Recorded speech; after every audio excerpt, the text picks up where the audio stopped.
बढ़िया। तो कुछ चर्चा को मैं जो 2 दिनों में किए हैं उसको मैं 10-15 मिनट में थोड़ा ध्यान दिला देता हूँ उसकी कुछ बातों को, और फिर आगे की चर्चा को हम शुरू करते।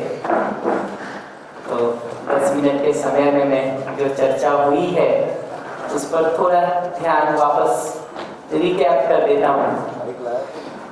चर्चा को हम लोगों ने इस जगह से शुरू किया था कि दिनों दिन अपनी जिंदगी को अच्छा करने के प्रयास में, रोज रोज अपनी जिंदगी को पहले से अच्छा और बेहतर करने के प्रयास में हम बहुत सारी चीजों को अच्छा करने में लगे।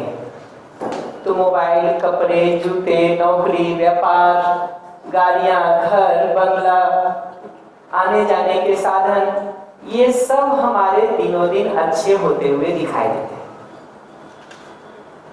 थोड़ा रुक करके देखेंगे तो ये दिखता है कि इन सारी चीजों को भी हम अच्छा इसलिए कर रहे हैं कि आदमी ठीक से जी सके। ये सारी चीजों को अच्छा करने का उद्देश्य तो ये है ना कि आदमी का जीना ठीक हो सके। तो जिस आदमी के ठीक जीने के लिए, आराम से जीने के लिए ये सारा कर रहे हैं, अगर वो आदमी ही ठीक नहीं होगा तो बाकी सारी चीजें करके भी क्या नहीं कर सकते। पूरे मोहल्ले की सफाई हम कर डाले अपने घर को छोड़ के, निष्कर्ष क्या निकलेगा? रहना तो उसी कचरे में होगा। तो बाहरी चीजों को ठीक करें, बहुत अच्छी बात है, होना ही चाहिए, लेकिन वो ठीक तो इसलिए कर रहे हैं ना कि हमारा आपका जीना सरल हो सके, सुगम हो सके, ज्यादा सुख समृद्धि पूर्वक हो सके, हम और तृप्ति के साथ जी सके। तो इसलिए मनुष्य का ठीक होना जरूरी है। इसी पर ध्यान दिलाने के लिए इस बात को भी कहा था कि आज जितनी समस्याएं दिखाई देती हैं, चाहे व्यक्तिगत स्तर पर अनेक तरह के तनाव की है, डिप्रेशन की है, फ्रस्ट्रेशन की है, या परिवार में टूटते हुए रिश्तों की समस्याएं हैं, पिता पुत्र के बीच हो, भाई भाई के बीच हो, भाई बहन के बीच हो, पति पत्नी के बीच हो, काम करने की जगह पर एक दूसरे के साथ हो, ये परिवार की जितनी समस्याओं को भी देखें, केंद्र में आदमी है। डिप्रेशन, फ्रस्ट्रेशन, तनाव, एंगर अगर हो रहा है तो हमारे में हो रहा, बाहर ईंट पत्थर में तो हो नहीं रहा। और अगर उसको ठीक होना है तो जहां रोग है, इलाज तो उसी का करना होगा। आपको सिर दर्द हो और मैं पूरी जिंदगी भर पेट दर्द का इलाज करूं, निष्कर्ष कुछ भी नहीं निकलता, निकल भी नहीं सकता। इसी तरह से समाज में भी जितनी समस्याएं दिखाई दे रही है, चोरी, डकैती, हत्या, बलात्कार, हिंसा, भ्रष्टाचार, युद्ध, आतंकवाद, गिनते चले जाइए, ये सब समस्याओं को पैदा करने वाला कोई ना कोई मानव है, कोई ना कोई आदमी। ईंट पत्थर ये समस्या नहीं कर रहे, पेड़ पौधे ये समस्या नहीं कर रहे हैं, शेर, बाघ, भालू, चीते ये समस्या नहीं कर रहे। पहले के समय में देखेंगे जो हमारी कहानियों की किताबें आती थी, उसमें जंगली जानवरों के भय के किस्से लिखे होते थे, और बहादुरी की कहानियों में शेर पर विजय पाने की कहानियां लिखी होती थी। अगर 40-50 साल पहले की किताबों को देखें, समय के साथ इतना बदल गया है चीजें कि आज शेर से हमको भय नहीं, आज शेर को हमसे भय। किसी भी फॉरेस्ट में जाइए, बराबर टैग लिखा रहता है सेव वाइल्ड एनिमल्स, और उसके नीचे शेर का, चीता का, पैंथर का फोटो बना रहता है। तो आज समस्या हमको नहीं है उनसे, आज हमारी जीवन शैली के कारण समस्या उनको हो रही। जब तक उनसे समस्या थी तब तक तो कुछ बचाव के लिए करने की फिर भी जरूरत थी। आज तो हमारे ही कारण नेचर को भी समस्या हो रही है। हवा, पानी, मिट्टी के खराब होने की समस्या अगर दिखती है, पेड़ पौधे, पशु पक्षियों के बिगड़ने की समस्या दिखती है, तो उसके मूल में भी मानव है। इस पर बार बार इसलिए मैं और भी ध्यान दिला रहा हूँ कि मनुष्य के ठीक होने की बात जब आती है तो एजुकेशन का प्रोग्राम, शिक्षा का प्रोग्राम हमारा फंडामेंटल प्रोग्राम बनता है। यहाँ की स्थिति तो नहीं पता मुझे, हमारे यूपी में तो मजाक में ये कहा जाता है कि जिसको कोई काम नहीं मिलता वो पढ़ाना शुरू करता है।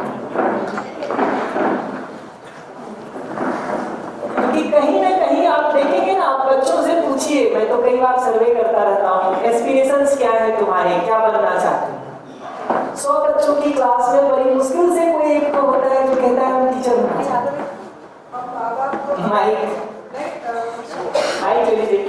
आ जाएगा। अगर जैसे कि अगर मेरा वो टॉक अबाउट माय चाइल्ड या फैमिलीज में अगर लड़की है और उनके लिए हम देखते हैं मैच, अगर हमको लगे कि एक टीचर है, एक इंजीनियर है, एक डॉक्टर है, एक बिजनेसमैन है, सोचो कि सबकी इनकम सेम है, पेरेंट टीचर को सिलेक्ट ही नहीं करेगा, टीचर भी टीचर को सिलेक्ट नहीं करेगा। इतना सैड सिनेरियो है। जो आप बोल रहे हैं बिल्कुल राइट है। एजुकेशन जिसके पास कोई काम नहीं है वो नहीं, और जिसको शायद इट्स वेरी ग्लैमरस जॉब, छुट्टियां मिल जाती है होली दिवाली सबकी इसके, पर बाकी एजुकेशन का जो आप कह रहे हैं we need to work it out for there, है ना। तो किसी जगह पर हमको लौट के ये ध्यान देने की जरूरत है कि मनुष्य को मनुष्य की तरह जीना एक फंडामेंटल जरूरत है, और उसके लिए फंडामेंटल प्रोग्राम एजुकेशन एंड संस्कार का है। जो शिक्षा संस्कार हम घर परिवार में भी दे सकें, स्कूल कॉलेजेस में भी दे सकें, समाज के मीडिया, एडवर्टीजमेंट, रेडियो, टेलीविजन जो प्रोग्राम्स हैं, ये सब मनुष्य को मनुष्य बनने की शिक्षा दे सकें, इसकी जरूरत दिखती। मैं पूछना चाह रही थी कि जैसे अभी बात हुई कि एजुकेशन के फील्ड में या रिश्ते के लिए भी जो मैडम ने अभी बताया कि हम टीचर को बहुत पीछे रखते हैं, अदर प्रोफेशन के व्यक्ति को हम बहुत आगे रखते हैं चुनाव के लिए या जॉब के लिए भी, जबकि कि जो टीचर का पहली बात तो ये कि ये वाला सीन है क्यों, एक तो ये, और दूसरा ये कि जबकि कि टीचर का जो रोल है, शिक्षा का जो रोल है वो बाकी सारे प्रोफेशन से सबसे ज़्यादा महत्वपूर्ण है, फिर भी ऐसी स्थिति और ऐसा नजरिया क्यों है? मुझे तो इसके दो बहुत सिंपल कारण समझ में आते हैं। आज के युग में व्यक्ति की भी जो पहचान हो रही है ना, वो पैसे और सुविधा से हो रही है। व्यक्ति का इस युग में, आज के समय में किसी व्यक्ति की जो पहचान रह गई है वो उसके सुविधे से, उसके पैसे से, उसके इनकम से, और जिस तरह के ग्लैमरस लाइफस्टाइल को वो जी रहा है उसी से पहचान हो रही है, उसी से पहचान हो रही है। देश की अर्थव्यवस्था भी उसी से मापी जाती है, परिवार की सफलता उसी से मापी जाती है, और हमने 20-25 साल जो मेहनत किया है शिक्षा में, उसकी सफलता भी उसी से मापी जाती है, उसी से मापी जाती है। पूरा जो आप देखेंगे, किसी टीवी सीरियल को देखिए, किसी मूवी को देखिए, किसी ड्रामा को देखिए, किसी थिएटर को देखिए, आज के जो कार्टून्स चल रहे हैं उसको देखिए, शॉर्ट्स को देखिए, रील्स को देखिए, ये सब क्या प्रमोट कर रहे हैं, रुक के देखिए तो दिखेगा कि या तो वो ग्लैमर प्रमोट हो रहा है या वो पैसा प्रमोट हो रहा है, वो सुविधाएं प्रमोट हो रही है। सुबह से शाम तक जो हमारे अंदर बम्बार्ड किया जा रहा है एक के बाद एक, वो कब मेरा अपना हिस्सा बन जाता है हमको खुद भी पता नहीं चलता, खुद भी पता नहीं चलता। ये जो कंटिन्यूअस बम्बार्डिंग है तीनों जगहों से, चाहे वो परिवार से हो, चाहे स्कूल कॉलेजेस से हो, चाहे समाज से हो, तो एक कठिनाई ये है। दूसरी बड़ी कठिनाई यह है कि हम जो टीचिंग के काम में लगे लोग हैं ना, दुर्भाग्य से हमारे मन में भी यही बात बैठ गई है कि हम तो बिल्कुल ही निकृष्ट और बेकार काम में लगे। कम से कम हमारा अपना कॉन्फिडेंस भी ठीक हो ना, तो हम ठीक जीने का, ठीक इंस्पिरेशन देने का और फिर दूसरों को बेहतर करने के काम को कर सकते हैं। हमारे अंदर भी कहीं ना कहीं वो बात आती जा रही है कि काम तो दूसरे ही ठीक है। अगर एक टीचर को ही ये लगना शुरू हो जाएगा कि काम तो दूसरे ही ठीक हैं, तो ना वो इंस्पिरेशन बचता है, ना वो डेडिकेशन और मोटिवेशन बचता है, ना उसमें बहुत इनोवेशन के साथ हम कुछ सोचने का काम करते हैं। तो ये दूसरी बड़ी कठिनाई हमको दिखती है कि बाकी हवा में जहर घुला है वो तो ठीक ही, हम जो टीचर्स हैं ना, हमको भी कहीं ना कहीं ये लगने लगा है कि हम भी जो बच्चे को पढ़ाते हैं ना, इसलिए नहीं पढ़ाते हैं कि टीचर बने, हम भी उसको यही इंस्पायर करते हैं ज़्यादातर समय। और पता चलता है कि आप अपने घर के बच्चे को क्या बनाना चाहते हैं, उससे पता चलता है कि एक टीचर भी क्या चाहता है, क्या चाहता है। वास्तव में देखा जाए तो ऐसा नहीं है, मैं टीचिंग प्रोफेशन से हूँ अभी तो, और अदर बिजनेस वगैरह और ये जो चीज़ें हैं I also deal with it.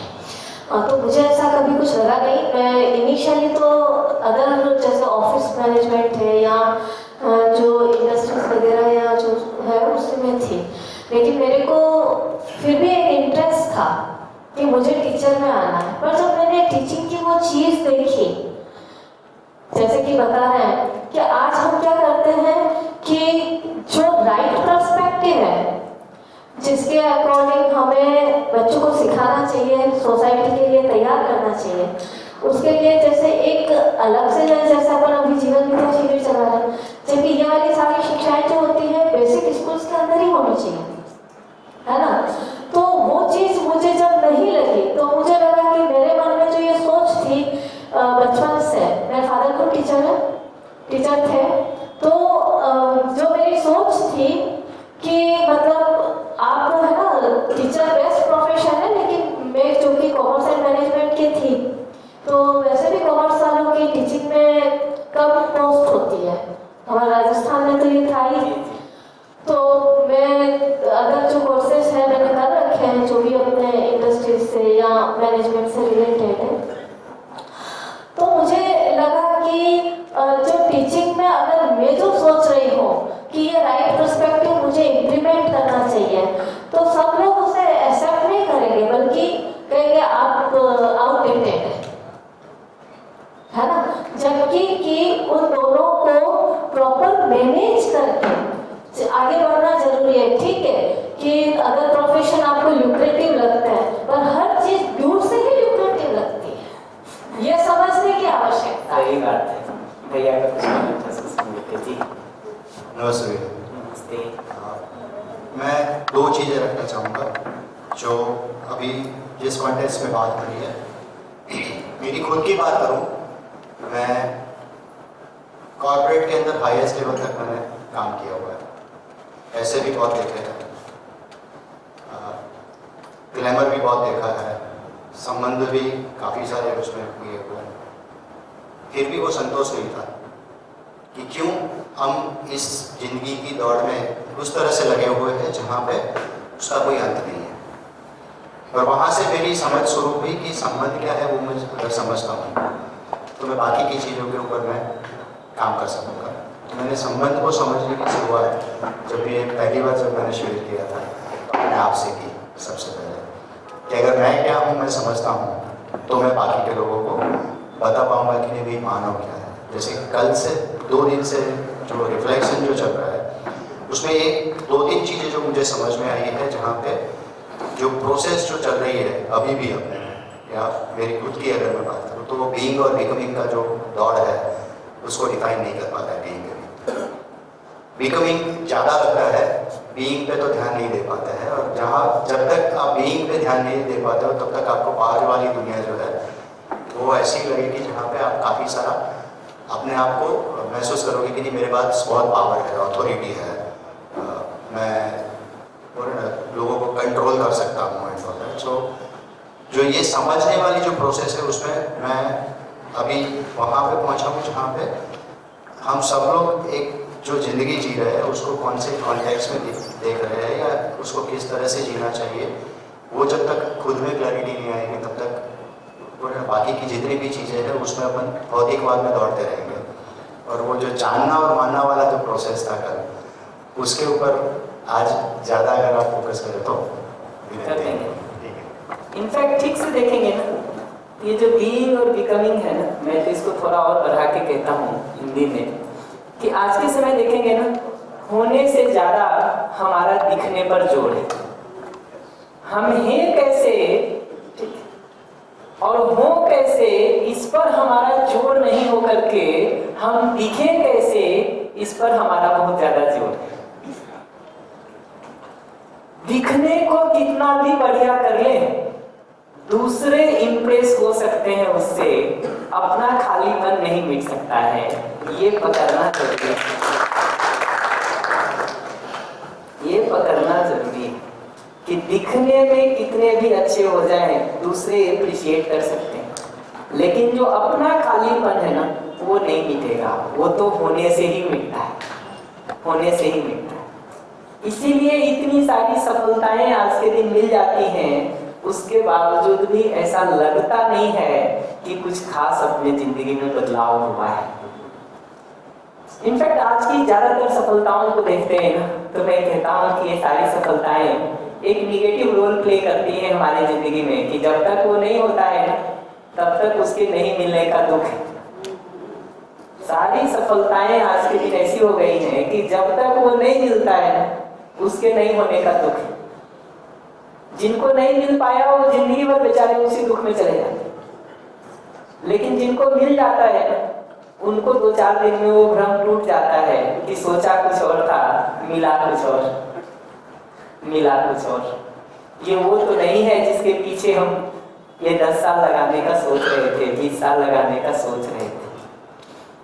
तो मनुष्य की पूरी तृप्ति को देखेंगे ना, तो ये 5 ही डायमेंशन पे काम होने की जरूरत है। ऑक्यूपेशन का, लाइवलीहुड का, व्यवसाय का एक डायमेंशन है जिस पर काम होने की जरूरत है।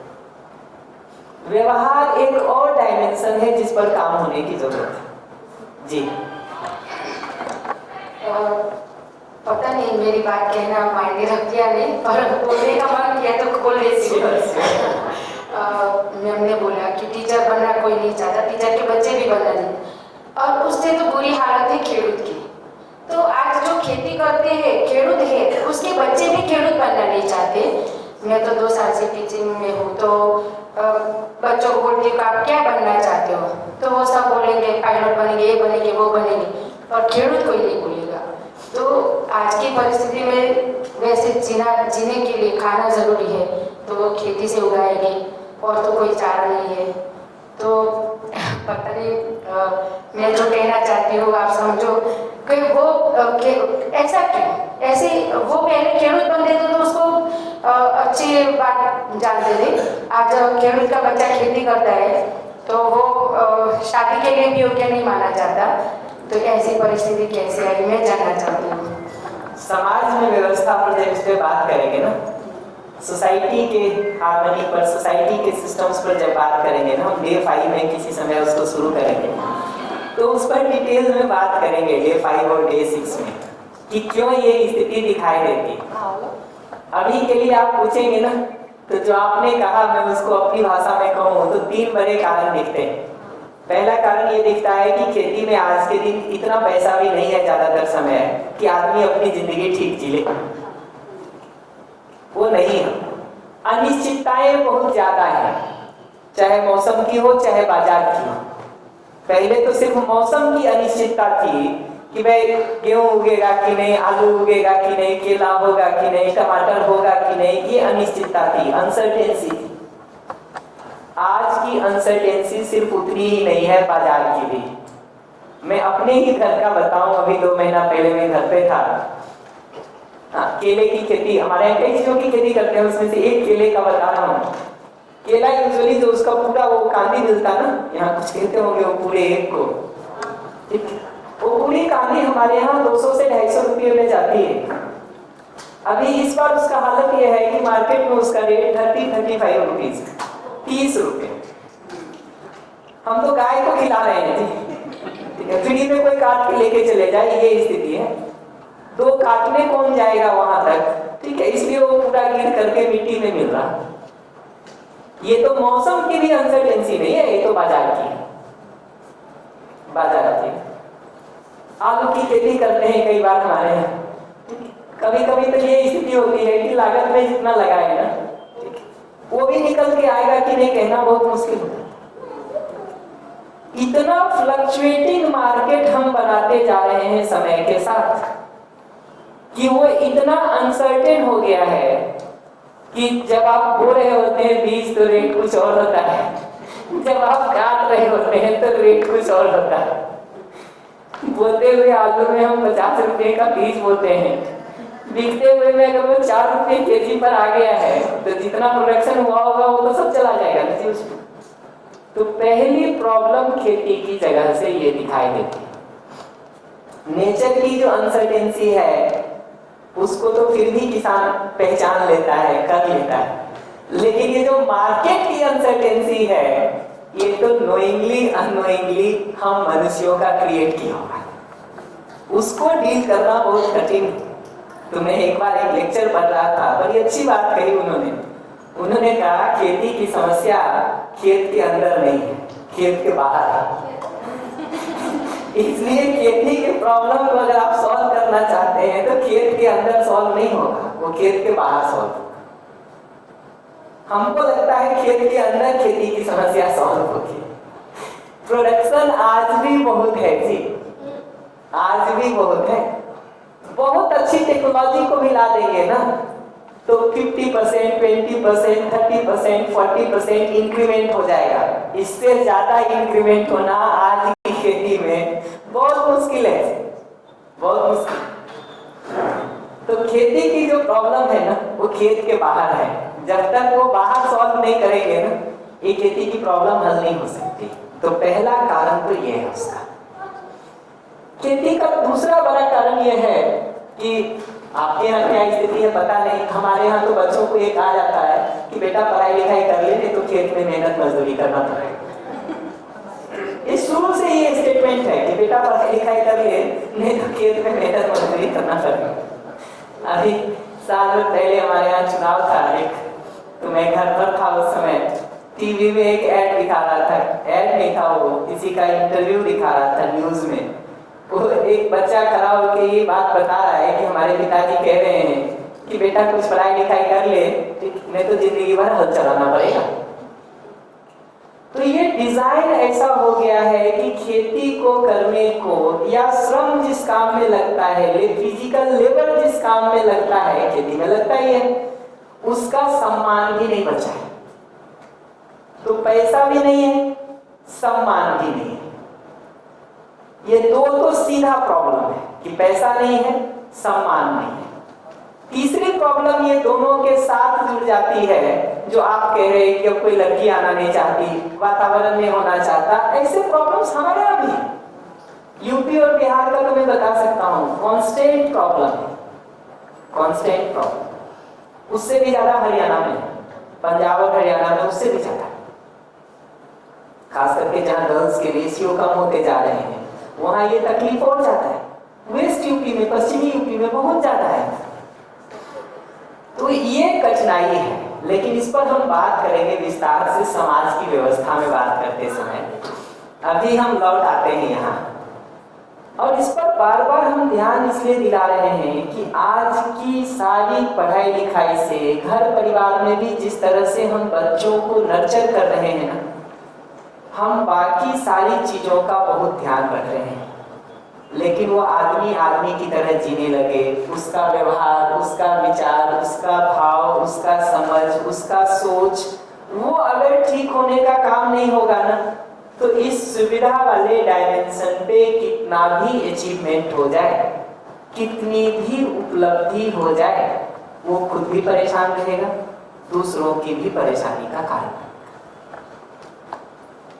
आप रुक करके अपने लिए भी देखेंगे तो दिखाई देगा कि इन डायमेंशंस में जहां भी चीजें ठीक नहीं चल रही होती हैं वो सब मेरे दुख का, मेरी पीड़ा का, मेरी परेशानी का कारण होती है। तो ये सारे डायमेंशन जैसे ही छूटते हैं ना, तकलीफ शुरू हो जाती है। बल्कि सुविधा के डायमेंशन में भी ये बात दिखती है कि आज की पूरी पढ़ाई लिखाई से सुविधा का सदुपयोग भी करना सीख ले बच्चा, ये जरूरी नहीं। हम आज के दिन नेचर को बचाने की बहुत बात करते हैं। मैं हर बार ये सवाल पूछता रहता हूँ कि साल में एक दिन पर्यावरण दिवस मना लें, इन्वायरमेंट के लिए एक डे मना लें, कुछ पंपलेट बना लें, कुछ पोस्टर्स बना लें, कुछ स्लोगन्स बना लें, मार्च पास्ट कर लें और फिर चाय समोसा खा के घर आ जाएं। पर्यावरण इससे बचेगा या रोज रोज के जीने में सुविधाओं का सदुपयोग करने से पर्यावरण बचेगा?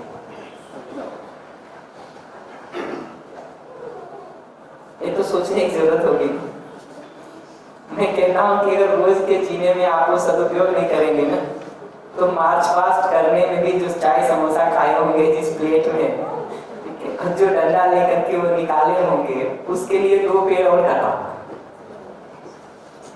तो हम एक पर्यावरण दिवस बना के पर्यावरण को सपोर्ट करेंगे कि बोझ बनेंगे। अगर लौट के कुछ नहीं कर रहे हैं तो हम बोझ बन रहे हैं। एक पर्यावरण दिवस बना के पर्यावरण पे और एक बोझ।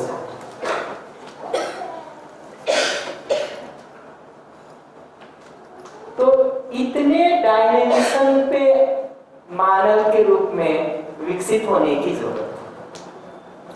और जब भी हम इन सारे की बात करते हैं ना, तो शुरुआत स्वयं से करने की जरूरत है। मैं भोपाल में एक वर्कशॉप कंडक्ट कर रहा था, तो एक दीदी थी जो कह रही थी कि हमारे बच्चे मोबाइल खेलते रहते हैं, कैसे बात करें उनसे। तो मैंने उनको कहा कि अपने कंसर्न को रख करके बात करनी चाहिए। तो उन्होंने जाकर के बच्चे को कहा कि बेटा, जब मैं तुमको घंटे भर से मोबाइल खेलते देखता हूँ तो मुझे तुम्हारे आंखों की स्वास्थ्य की चिंता होती है और तुम्हारी पढ़ाई की भी। तो उसने सुना, फिर लौट के कहा, मम्मी चिंता तो मुझे भी होती है तुम्हारी। ये है कि हम भी 4 घंटे मोबाइल में लगे हुए हैं, ठीक। इतना ही फर्क है कि हम चाहते हैं कि वो बच्चा टीवी और मोबाइल छोड़ के पढ़ाई में लगे रहे, और हमको तो कोई काम नहीं है तो हम तो बैठ के स्क्रॉलिंग करेंगे। तो जब हम खुद ही उस आचरण और व्यवहार को कर रहे हैं तो दूसरे में चेंज एक्सपेक्ट कैसे कर सकते हैं? कैसे कर सकते? खास करके उस बच्चे से जिसका टेम्पटेशन ऑलरेडी उस तरफ है, हम बड़े हो करके उस टेम्पटेशन को रोक नहीं पा रहे, उसको मॉडिफाई नहीं कर पा रहे। हम बच्चे से एक्सपेक्ट करते हैं कि वो ये सब कर ले। मैं एक बच्चे से बाप बनने का उम्मीद करेंगे तो कितना चलेगा? हमारा खुद का ही अगर जीने वाला पक्ष ठीक नहीं होगा तो कैसे आगे बढ़ेगी चीज? तो मनुष्य के रूप में बदलाव की शुरुआत कभी भी स्वयं से करने की जरूरत है।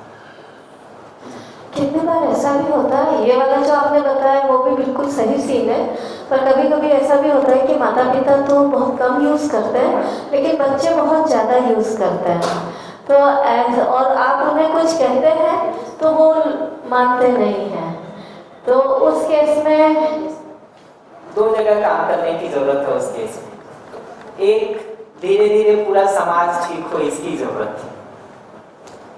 मैं हर बार ये बात कहता हूँ कि आज के दिन हमारा परिवार कोई बहुत आइसोलेशन में नहीं रह गया है, वो इतना जुड़ गया है समाज से, खास करके मोबाइल के कारण, इंटरनेट के कारण, टीवी के कारण वो इतना ज्यादा जुड़ गया है कि पूरी दुनिया हमारे घर में घुस गई है।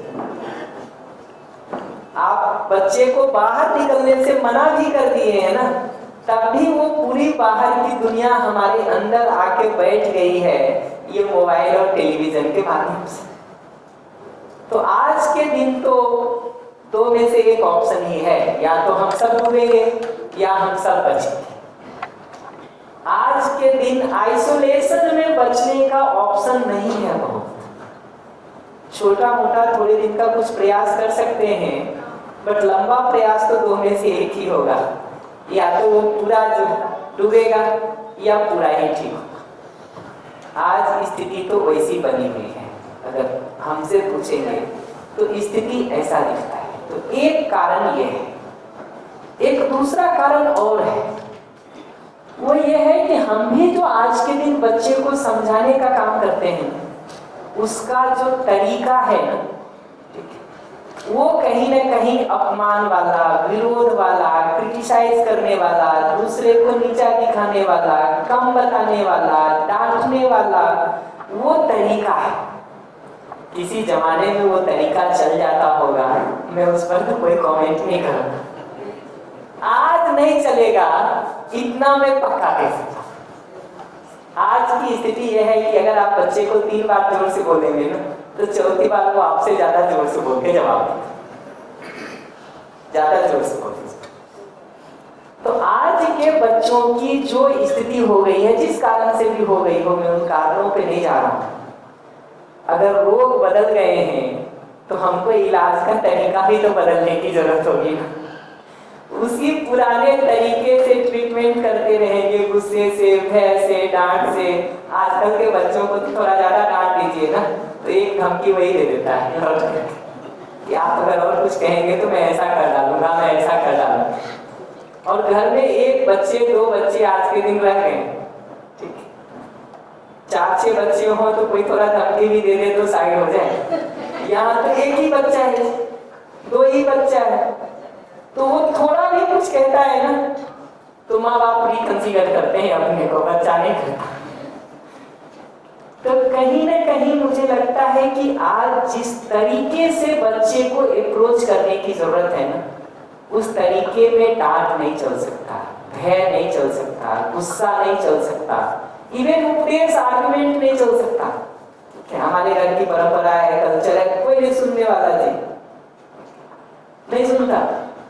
तो तरीके हमको बदलने की जरूरत है। बेहतर तरीके क्या हो, इस पर हम समाज की व्यवस्था में जब बात करेंगे तो उसके पहले ही, परिवार खत्म करके समाज के ठीक पहले हम थोड़ी चर्चा इस पर कर देंगे, थोड़ी ही करेंगे, क्योंकि इस शिविर में हम लोगों के पास थोड़ा थोड़ा हर चीज का कंटेंट देने का ट्राई करते हैं हम लोग, कि धीरे धीरे उसमें से जिस मुद्दे पर भी आपको जरूरत हो आप लौट करके अपने घर पर काम करते रहें। ये 8 दिन में तो हमारी कोशिश ये होती है कि हर चीज का एक थोड़ा थोड़ा ओवरव्यू मिल जाए। ये जो समस्या थी ना कि पेरेंट्स और बच्चों के बीच में संवाद होने में मोबाइल जो है वो एक रुकावट बन रहा है ना, इसी को हम है ना ऐसे हेल्पिंग टूल भी काम में ले सकते हैं। जैसे कि बच्चे के पास और कुछ नहीं है, वो मोबाइल रखा है, आप उससे कॉल करें, वो अपनी बात यूं नहीं सुन रहा है तो मोबाइल पे कॉल करके अपनी बात कहें। सही कह रही हूँ मैं। और कुछ चीजें उनको इंस्ट्रक्शन और एक टाइमिंग डिसाइड हो घर पे भी, जब मदर फादर भी पास में मोबाइल नहीं रखेंगे, बच्चे भी नहीं रखेंगे, और उस समय घर के जो काम है या एजुकेशन है उस पर वो लोग डिवोट होंगे। ये जो कम्युनिकेशन बच्चे और पेरेंट्स के बीच में होगा तो मुझे नहीं लगता कि मोबाइल को बंद करने की जरूरत है और या फिर घर के काम डिस्टर्ब होंगे, कुछ भी डिस्टर्ब नहीं होगा।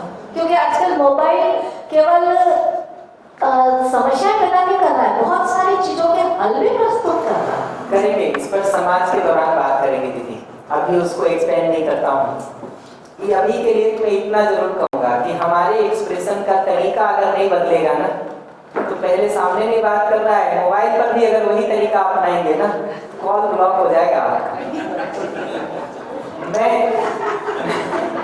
मैं अभी नहीं होगा, बस अपने को तरीके में चेंज लाना होगा जिसको कि बच्चा स्वीकार कर सके।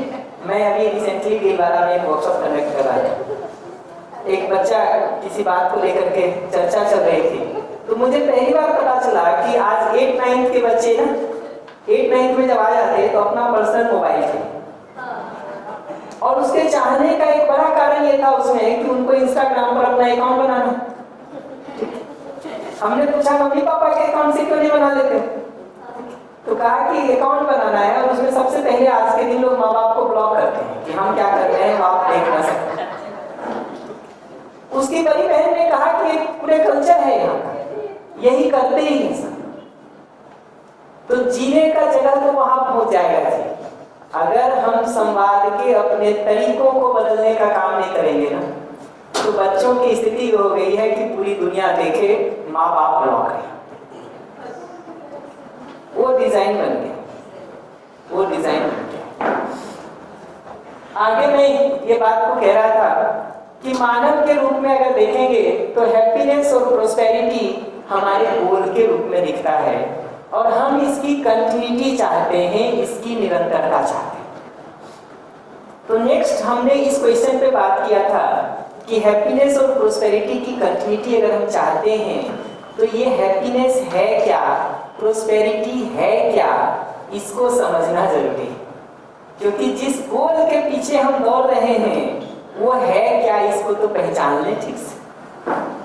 तो हैप्पीनेस पर थोड़ी बात की थी, प्रोस्पेरिटी पर आज और कर दूंगा कि हैप्पीनेस को देखेंगे तो ये दिखता है कि to be in a state of harmony at all levels of our being, be it individual, be it family, be it society, be it nature और existence, ये हमारे हैप्पीनेस का डिजाइन बनता है कि व्यवस्था में जीना, संगीतमयता में जीना, हार्मनी में जीना, दूसरी भाषा में कहें तो किसी भी प्रकार के अंतर विरोधों से, कंट्राडिक्शन से, डायकॉटमी से फ्री रहना और एक हार्मनी में, एक सिनर्जी में, एक व्यवस्था में जीने का नाम सुख है। जब भी वो हार्मनी टूटती है, जब भी वो सिनर्जी टूटता है, चाहे वो परिवार में टूटे, चाहे समाज में टूटे, चाहे नेचर के साथ टूटे, चाहे अपने ही अंदर की हार्मनी टूटे, इनमें से किसी भी कारण से जब मेरे अंदर की वो हार्मनी टूटती है तो हम अपने में परेशान। तो हैप्पीनेस वो स्टेट है जिसमें हम बने रहना चाहते हैं, हार्मनी वो स्टेट है जिसमें हम बने रहना चाहते हैं। कंट्राडिक्शन, अंतर विरोध, अव्यवस्था वो स्थिति है जिससे हम हटना चाहते हैं या उसको ठीक करना चाहते हैं। ठीक करने का उपाय नहीं मिल रहा हो, हट भी नहीं पा रहे हो, हटते हटते भी जितना समय लग जाता है उतने में जो पीड़ा होती है, जो परेशानी होती है, उसका नाम दुख है, अनहैप्पीनेस। तो हैप्पीनेस के लिए सेल्फ के लेवल पर, फैमिली के लेवल पर, सोसाइटी के लेवल पर, नेचर और एक्सिस्टेंस के लेवल पर हार्मनी को समझने की, हार्मनी में जीने की जरूरत, व्यवस्था को समझने का, व्यवस्था में जीने का जरूरत दिखाई देता है। अव्यवस्था जहां कहीं भी होती है, चाहे अंदर की हो चाहे बाहर की हो, वो तकलीफ का, परेशानी का, पीड़ा का हमारे लिए कारण बनता है। जी हाँ भैया, तो इसी बात में मैं अपने लिए बोलूँगी कि ये सब सीबीए करने के बाद ऐसा पता चलता है कि स्वयं को ज़्यादा देखना। तो मेरा ज़्यादातर 24 घंटे में ज़्यादातर ध्यान मेरे खुद पे ज़्यादा होता है। मतलब बाहर चीज़ें कुछ भी हो रहा है, बाहर तो जो हो रहा है हो ही रहा है, पर ज़्यादा चीज़ें मेरे में ही हो रही है क्योंकि मैं किससे अपने आप को ठीक करूँ, परिस्थिति कोई भी हो। तो मैं स्वयं में हार्मनी में तो रहती हूँ ज़्यादा करता है। कभी कुछ हो भी जाता है, जैसे मेरे को विरोध आ जाता है तो तुरंत वापस आ जाती हूँ कि भाई खुद में कैसे ठीक करना है वही चीज़, बात तो जो भी हो रहा है। तो ज़्यादातर टाइम में जो अपने में मैं स्पेंड करती हूँ ना, तो मेरे को बहुत अच्छा लगता है कि मैं स्वयं को कैसे ठीक करूँ। तो मेरे और हस्बैंड के बीच ऐसा होता है कि वो ज़्यादातर बाहर देखते हैं, मैं भी गाँव में कर रही हूँ, पर अभी हम गाड़ी से आ रहे तो दो लोग दूसरी साइड से आ रहे थे, रॉन्ग साइड से, तो 2 बार उन्होंने कुछ बोल दिया। तो मैं उनको हमेशा समझाती रहती हूँ कि लोग तो जैसे हैं वैसे हैं, परिस्थिति भी जैसी भी है, तुम्हारे साथ भी घटती है, मेरे साथ भी घटती है। तो देखना हमको अपने अंदर है। भैया भी बार बार भैया भी वही चीज़ बताते हैं कि अपने आप में देखो। तो खुद में जब देखते हैं तो विरोध भाव कम हो जाता है और फिर वही प्रैक्टिस बार बार करने से एक स्टेज ऐसा भी आ जाता है कि दूसरों में विरोध बहुत कम हो जाता है। तो ये मैं कर रही हूँ। बढ़िया। तो पूरी बात को मैं समेट के कहूँ ना, 2 कमेंट करूँगा। एक ये कि ये जो सुख और दुख है ये बाहर कहीं घटित नहीं होता है, हमारे अंदर होता है, बाहर नहीं होता। जब भी होता है तो हमारे आपके अंदर होता है। तो अब 2 चॉइस है हमारे पास। अगर बाहर कुछ ठीक नहीं चल रहा है तो हम अपने अंदर को ठीक रख के बाहर ठीक करने के लिए काम करें। एक चॉइस ये है हमारे पास कि हम अपने अंदर को ठीक रखते हुए बाहर ठीक रखने के लिए काम करें। दूसरा चॉइस ये है कि बाहर खराब है तो हम भी अंदर खराब हो जाएं और उसी खराब को बढ़ाने में थोड़ा और कंट्रीब्यूशन दें। ये दो ही चॉइस है हमारे आपके पास। कौन सा चॉइस ठीक है तय कर लिया जाए, तय कर लिया जाए। और अगर आप सोचेंगे कि वातावरण और परिस्थिति पहले ठीक हो फिर जाके मैं ठीक जीऊंगा, तो मैं कहता हूं संसार के 800 करोड़ लोगों में आप आखिरी व्यक्ति होंगे जिसकी जिंदगी में कुछ सुख आएगा। कि नहीं? अगर बाकियों को ही पहले ठीक होना है उसके बाद ही हमारी जिंदगी ठीक होगी। I am choosing myself to be the last one. Choose कर रहा हूं मैं कि हमारी जिंदगी में सबसे आखिरी में सुखी आए। तो अपने में एक हार्मनी के स्टेट को बनाए रखते हुए बाहर भी अगर हार्मनी नहीं दिख रही है तो उस हार्मनी को रिस्टोर कैसे किया जाए। अभी दुर्भाग्य से हमारा तरीका बहुत बार ऐसा हो गया है कि आप अपमानजनक ढंग से कुछ कहते हैं तो हम भी उसका जिस तरह से जवाब देते हैं वो आपके अपमान और विरोध को बढ़ाने वाला ही होता है। वो बाहर की अव्यवस्था को फर्दर बढ़ा देने वाला। तर्क हम सबके पास है कुछ न कुछ उस जवाब को देने के, लेकिन धीरे धीरे ये समझना जरूरी है कि उन तरीकों से अगर काम नहीं चल रहा है तो कुछ बेहतर तरीके ढूंढने की जरूरत है। जिस तरीके से हम ड्राइविंग कर रहे हैं और रोज 2 बार एक्सीडेंट हो रहा है, अगर ऐसी स्थिति है ना तो कार बदलने से पहले ड्राइविंग का तरीका एक बार चेक करने की जरूरत है।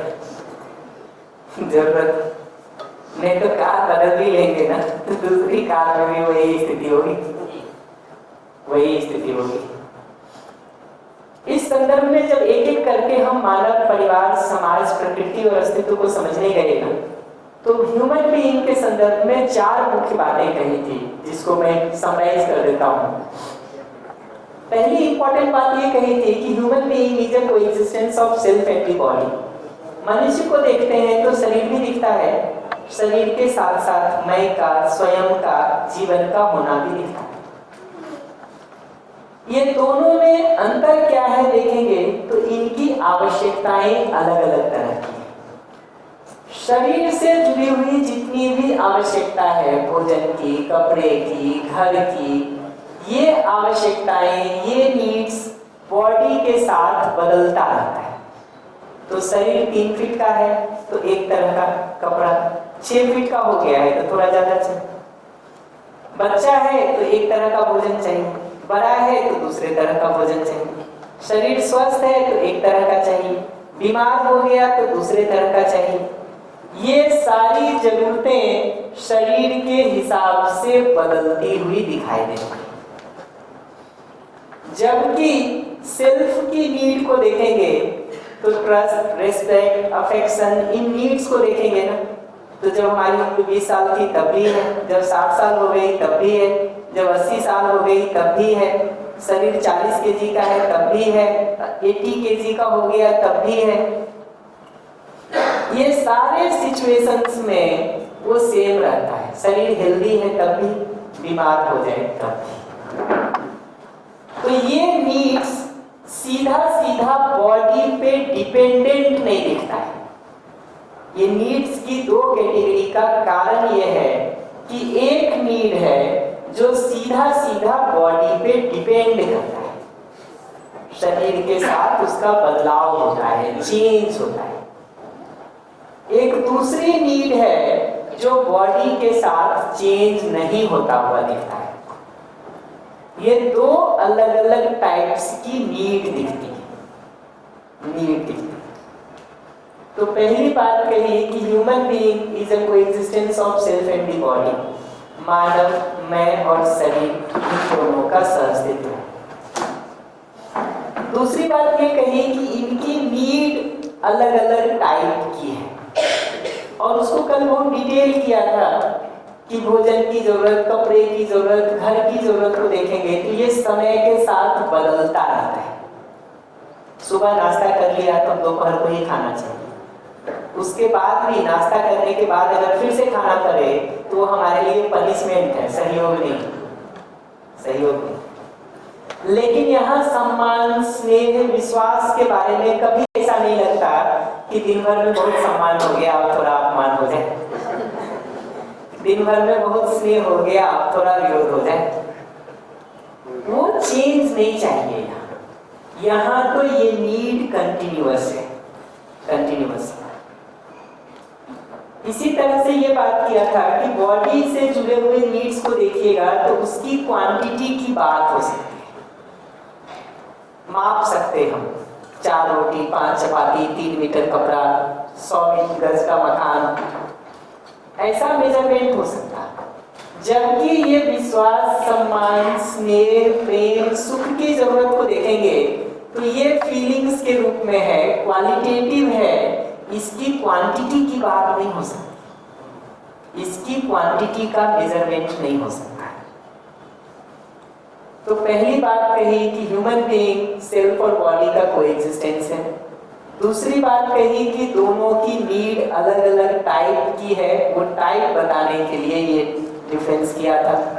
थर्ड ये बात कह रहे हैं कि इसको पूरा करने का ढंग भी अलग अलग है। बॉडी की नीड्स को पूरा करने के लिए तो कोई ना कोई फिजियोकेमिकल थिंग चाहिए। कपड़े की जरूरत को पूरा करने के लिए कॉटन चाहिए, टेरिकॉट चाहिए, कपास चाहिए, वुलन चाहिए, कुछ ना कुछ चाहिए।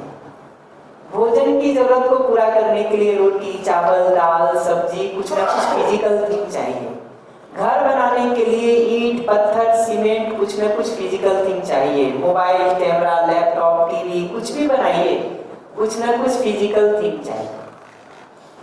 लेकिन विश्वास के भाव के लिए देखेंगे, सम्मान के भाव के लिए देखेंगे, स्नेह के भाव के लिए देखेंगे तो बाहर चीजों का होना कोई बहुत जरूरी नहीं।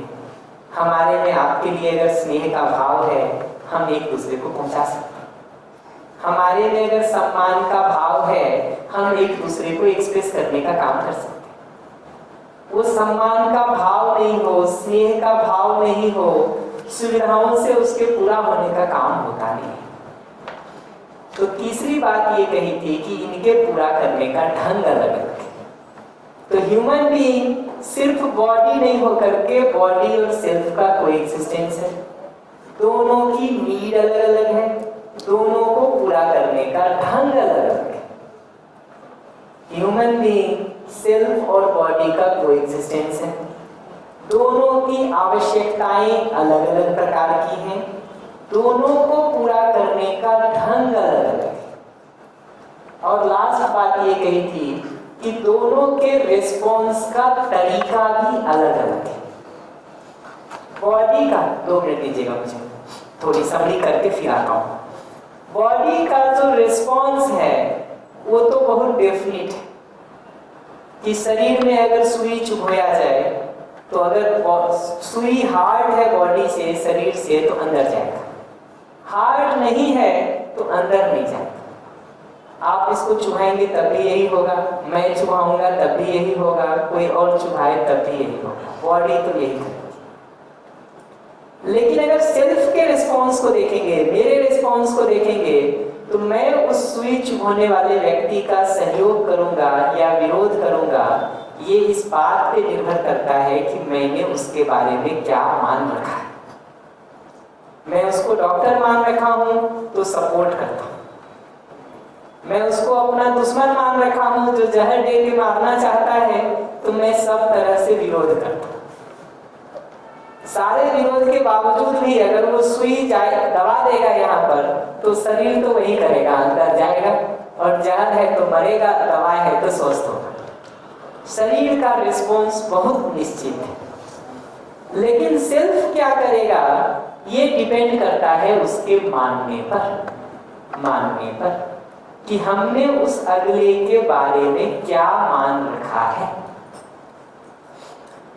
तो मनुष्य की जो सारी समस्या है ना, वो समस्या इस मानने में गलती हो जाने का है। रस्सी को सांप मान ले तो हमारा सारा आचरण उसके साथ सांप वाला होने लगता है रस्सी, लेकिन हमारा सारा आचरण, हमारा सारा जीना सांप वाला होने लगता है। तो ये बात दिखती है कि मानने में अगर गलती हो जाए तो जीने में गलती हो ही जाएगी। उपाय क्या है? उपाय भी यही है, मैं में ही उपाय है उसका कि मानने के बदले जानने की क्रिया हो जाए और जान करके, समझ करके, अंडरस्टैंड करके मानने के काम को किया जाए। तो हमारा मानना अगर जानने के आधार पर है ना, तो अब दूसरा कोई उसको हिला नहीं सकता है, दूसरों से प्रभावित होने का काम खत्म हो जाता है। मैं कल भी कह रहा था कि अगर मैं देख पा रहा हूं कि इस कमरे में अभी 80 लोग बैठे हुए हैं, ठीक, पूरा संसार भी हमको कहे कि 20 लोग हैं, मैं नहीं मानूंगा। पूरा संसार भी कहे कि 125 लोग हैं, मैं नहीं मानूंगा। क्यों? क्योंकि मैं साफ साफ देख पा रहा हूं, समझ पा रहा हूं। मनुष्य के रूप में मैंने अपने में पलट के देखा है कि हैप्पीनेस और प्रोस्पेरिटी मेरा बेसिक एस्पिरेशन है, सुख और समृद्धि मेरी मूलभूत चाहना है। अब पूरा संसार कितना भी कह दे कि सुविधा से ही जिंदगी सफल हो जाती है, मैं उसको नहीं मानता हूँ, क्योंकि मुझे दिखता है कि मेरी जिंदगी का मूल लक्ष्य तो सुख और समृद्धि है, सुविधा भर नहीं। जितनी बातों को हम साफ साफ देखने का, समझने का काम कर लेते हैं, देखने का मतलब यहाँ समझने से है, जरूरी नहीं है कि आंख से बाहर ही देख रहे हो। जितनी बातों को हम अपने में देखने का, समझने का काम कर लेते हैं, हमारा डाउट वहां खत्म हो जाता है। तो मनुष्य को देखेंगे ना, तो सही में एक होता, गलती में अनेक होता। ठीक वैसे ही जैसे मैथ्स के प्रॉब्लम को सॉल्व करेंगे ना, तो सही सॉल्व करने से सबका उत्तर एक होता है, गलती करेंगे तो सबके अलग अलग उत्तर दिखाए। तो इस बेसिस पे जब हम आदमी को समझते हैं, ह्यूमन बीइंग को समझते हैं ना, कि ह्यूमन बीइंग सेल्फ और बॉडी का कोएग्जिस्टेंस है, उसकी नीड अलग अलग प्रकार की है, उसको फुलफिल करने का तरीका अलग अलग है, और इन दोनों का रिस्पॉन्स भी अलग अलग है। तो उससे हमको ये बात दिखती है कि इस बेसिस पर जब हम मानव को समझते हैं, हर मानव एक जैसा दिखता है।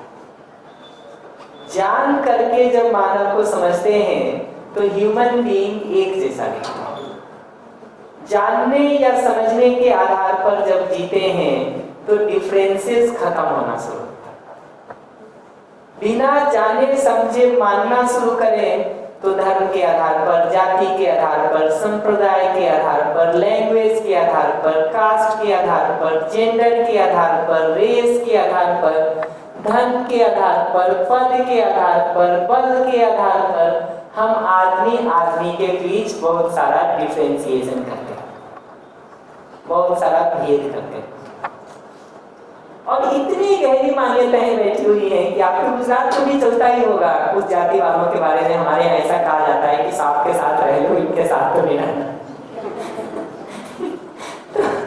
तो इतने तरह की मान्यताएं समाज में चलती रहती हैं, एक के बाद एक, कि आदमी के बीच हम भेद को खड़ा करते रहते हैं, डिफरेंसेस को खड़ा करते रहते हैं। ह्यूमन बीइंग को ह्यूमन बीइंग की तरह समझते हैं ना, तो दिखता है कि ये भारत वालों के लिए भी सही है, पाकिस्तान वालों के लिए भी सही है, ये गुजरात वालों के लिए भी सही है, यूपी वालों के लिए भी सही है।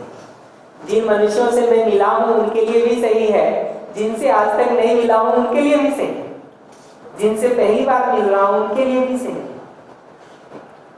मेल है तब भी सही है, फीमेल है तब भी सही, बच्चा है तब भी सही है, युवा है, प्रौढ़ है, बुजुर्ग है, बड़ा है, बूढ़ा है, ये सब के लिए ये बात सही है। सही समझने की जगह से जब देखते हैं तो मानव एक दिखाई देता है।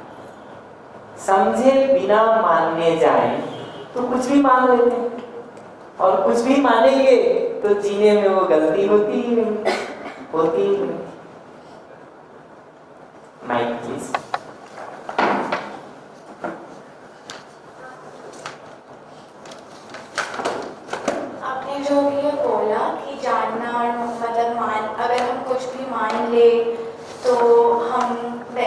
रिएक्ट करते हैं, तो उसके लिए एक प्लेसिबो इफेक्ट होता है, जिसमें एक्सपेरिमेंट्स कितने करे गए हैं साइकोलॉजी में कि अगर 2 ग्रुप बनाएंगे, एक ग्रुप को सही मेडिसिन देंगे या वैक्सीन देंगे, एक को डुप्लीकेट देंगे, शायद सिर्फ शुगर होगा या ग्लूकोज होगा, but both the groups will react the same way, क्योंकि उन्होंने वो मान लिया है कि ये सही दवा है। तो कई बार जो हम मान लेते हैं, हमारा बॉडी भी वैसे ही रिएक्ट करता है, तो मानना बहुत मतलब पावरफुल है। हाँ, पावरफुल है। इनफैक्ट पूरे बॉडी के रिस्पॉन्स को देखने जाते हैं ना, तो ये दिखता है कि डिसीजन का जो सारा जगह है वो तो सेल्फ में है। डिसीजन का जो सारा जगह है वो तो सेल्फ में है। बॉडी अपने आप डिसाइड नहीं करती। तो मैं इस समय खड़ा रहूंगा या मैं चेयर पे आके बैठूंगा, ये मेरा बॉडी नहीं डिसाइड करता, ये तो मैं डिसाइड करता हूँ कि दोनों में से कौन से पोजीशन में हमको रहना है। मैं अगर बोलता हूँ कब हिंदी बोलना है, कब अंग्रेजी बोलना है, ये बॉडी नहीं डिसाइड करता, ये तो मैं डिसाइड करता हूँ। तो बाहर जितना कुछ भी हम कर रहे हैं, डिसीजन हमारे अंदर होता है। इसलिए अगर हम चाहते हैं कि व्यवहार ठीक हो, कार्य ठीक हो, उठना बैठना सोना जगना खाना पीना या दूसरों के साथ बिहेवियर ठीक हो, तो बाहर ठीक करने से शुरू करने से काम नहीं चलेगा। ठीक तो अंदर करने की जरूरत है। अंदर अगर चेंज नहीं हुआ है तो बाहर का चेंज सस्टेन नहीं करेगा, टिकेगा। इनफैक्ट इसको अगर ठीक से समझते हैं ना, तो एजुकेशन के बारे में, शिक्षा संस्कार के बारे में भी एक मुख्य बात ये समझ में आती है कि बाहर सिर्फ डूज एंड डोंट्स के रूप में लिस्ट देने भर से काम नहीं चलेगा।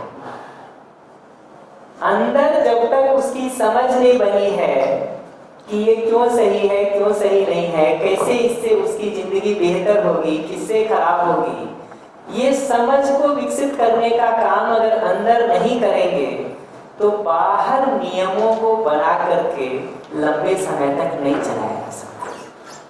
2-4 दिन तो काम चल सकता है, उसके बाद चलेगा नहीं, क्योंकि अंदर से अगर उसको डिसीजन की जगह से सपोर्ट नहीं मिल रहा है उसका, तो बाहर के चेंजेस टिकेंगे नहीं लंबा। क्योंकि बाहर जो कुछ भी हम करते हैं वो हमारे अंदर का रिफ्लेक्शन भर है। तो ठीक होना अगर हम चाहते हैं कि बाहर भी ठीक हो, तो उसको अंदर ठीक होने में सहयोग करने की जरूरत है। अपने लिए भी ये बात दिखती है कि बाहर जीना ठीक होने के लिए अंदर चेंज होने की जरूरत है। दूसरे के लिए भी ये बात दिखती है कि अगर हम आपकी जिंदगी में भी कहीं कोई बदलाव चाहते हैं, तो बाहर सिर्फ डूज एंड डोंट्स के नियम बनाने से, जिद करने से, उसके लिए प्रेशराइज भर करने से काम नहीं चलेगा, जब तक कि अंदर से इनर ट्रांसफॉर्मेशन के लिए काम नहीं हो। आउटर ट्रांसफॉर्मेशन तो इनर ट्रांसफॉर्मेशन के साथ ही सस्टेन करता है। इनर ट्रांसफॉर्मेशन से क्या मीनिंग है? उसका मतलब ये है कि बाहर अगर हम किसी व्यवहार को चाहते हैं, मान लीजिए कोई घर आए हुए अतिथि हैं और हम चाहते हैं कि बच्चा उसको पानी दे, हम चाहते हैं कि बच्चा उसको नमस्ते करे, तो अंदर बच्चे को पहले ये समझ होने की जरूरत है कि सम्मान के भाव से जीने में ही हमारी भी तृप्ति है और उस अगले मनुष्य की भी तृप्ति है। अंदर ये समझने की जरूरत है कि घर आया हुआ अगला व्यक्ति भी मेरा संबंधी है, हम एक दूसरे से जुड़े हुए हैं। अंदर ये समझ होने की जरूरत है कि एक दूसरे से जुड़ाव के साथ स्नेह के भाव से, सम्मान के भाव से जीने में ही हम दोनों को अच्छा लगने वाला है। ये समझ अंदर आएगी ना, तो बाहर जीना ठीक होने की पॉसिबिलिटी। तो इसका मतलब हम ये कह सकते हैं कि मैं जो सेल्फ है हम, है ना, उसका अर्थ हम ये लगा सकते हैं कि हमारे अंदर मानवीय गुणों का विकास हो, जिन जिन मानवीय गुणों की हम बात करते हैं वो हमारे अंदर पहले मौजूद हो। जी जी जी, और करेंगे इन एक्टिविटीज को हम थोड़ा थोड़ा और डिटेल करके बात करेंगे। आज तो इस पर अभी मैं 11 बजे तक मैं इसको पूरा करूंगा। टी ब्रेक के बाद हम संबंध के इशू को स्टार्ट करना चाहेंगे। तो संबंध की कुछ बेसिक बातों को मैं आज लंच के पहले पूरा कर दूंगा। उतने भर से भी देखना शुरू करिए तो आपको दिखने शुरू हो जाएंगे कि कहाँ कहाँ चीजें स्लिप होती हैं। और फिर आज सेकेंड हाफ से लेके कल पूरे दिन में हम संबंध के इशू को विस्तार करने का काम करेंगे। तो टी ब्रेक के बाद से उसको हम शुरू करेंगे। उसके पहले थोड़ा इसको ध्यान देके और पूरा कर देने का काम करते हैं। कल ये बात हम कर रहे थे कि बाहर जो भी हम निर्णय लेते हैं डिसीजन हमारे अंदर होता है। इसलिए बाहर ठीक होने के पहले अंदर जहां डिसीजन हो रहा है वहां ठीक होना जरूरी है। अंदर एक्टिविटी कैसे चलती है उसका एक उदाहरण दिया था हमने कि कोई भी एक इच्छा हमारी होती है। एक इच्छा हमारी हुई कि इस तरह का घर हो हमारे पास, ये इच्छा हो गई। तो बाहर तो घर बाद में बनेगा, अपने अंदर घर का चित्र पहले बनता है, बाहर बाद में आता है। तो वो चित्रण की क्रिया है कि वो चित्र बनने का काम हमारे में हो गया। विचार में जाके हम दो काम करते हैं।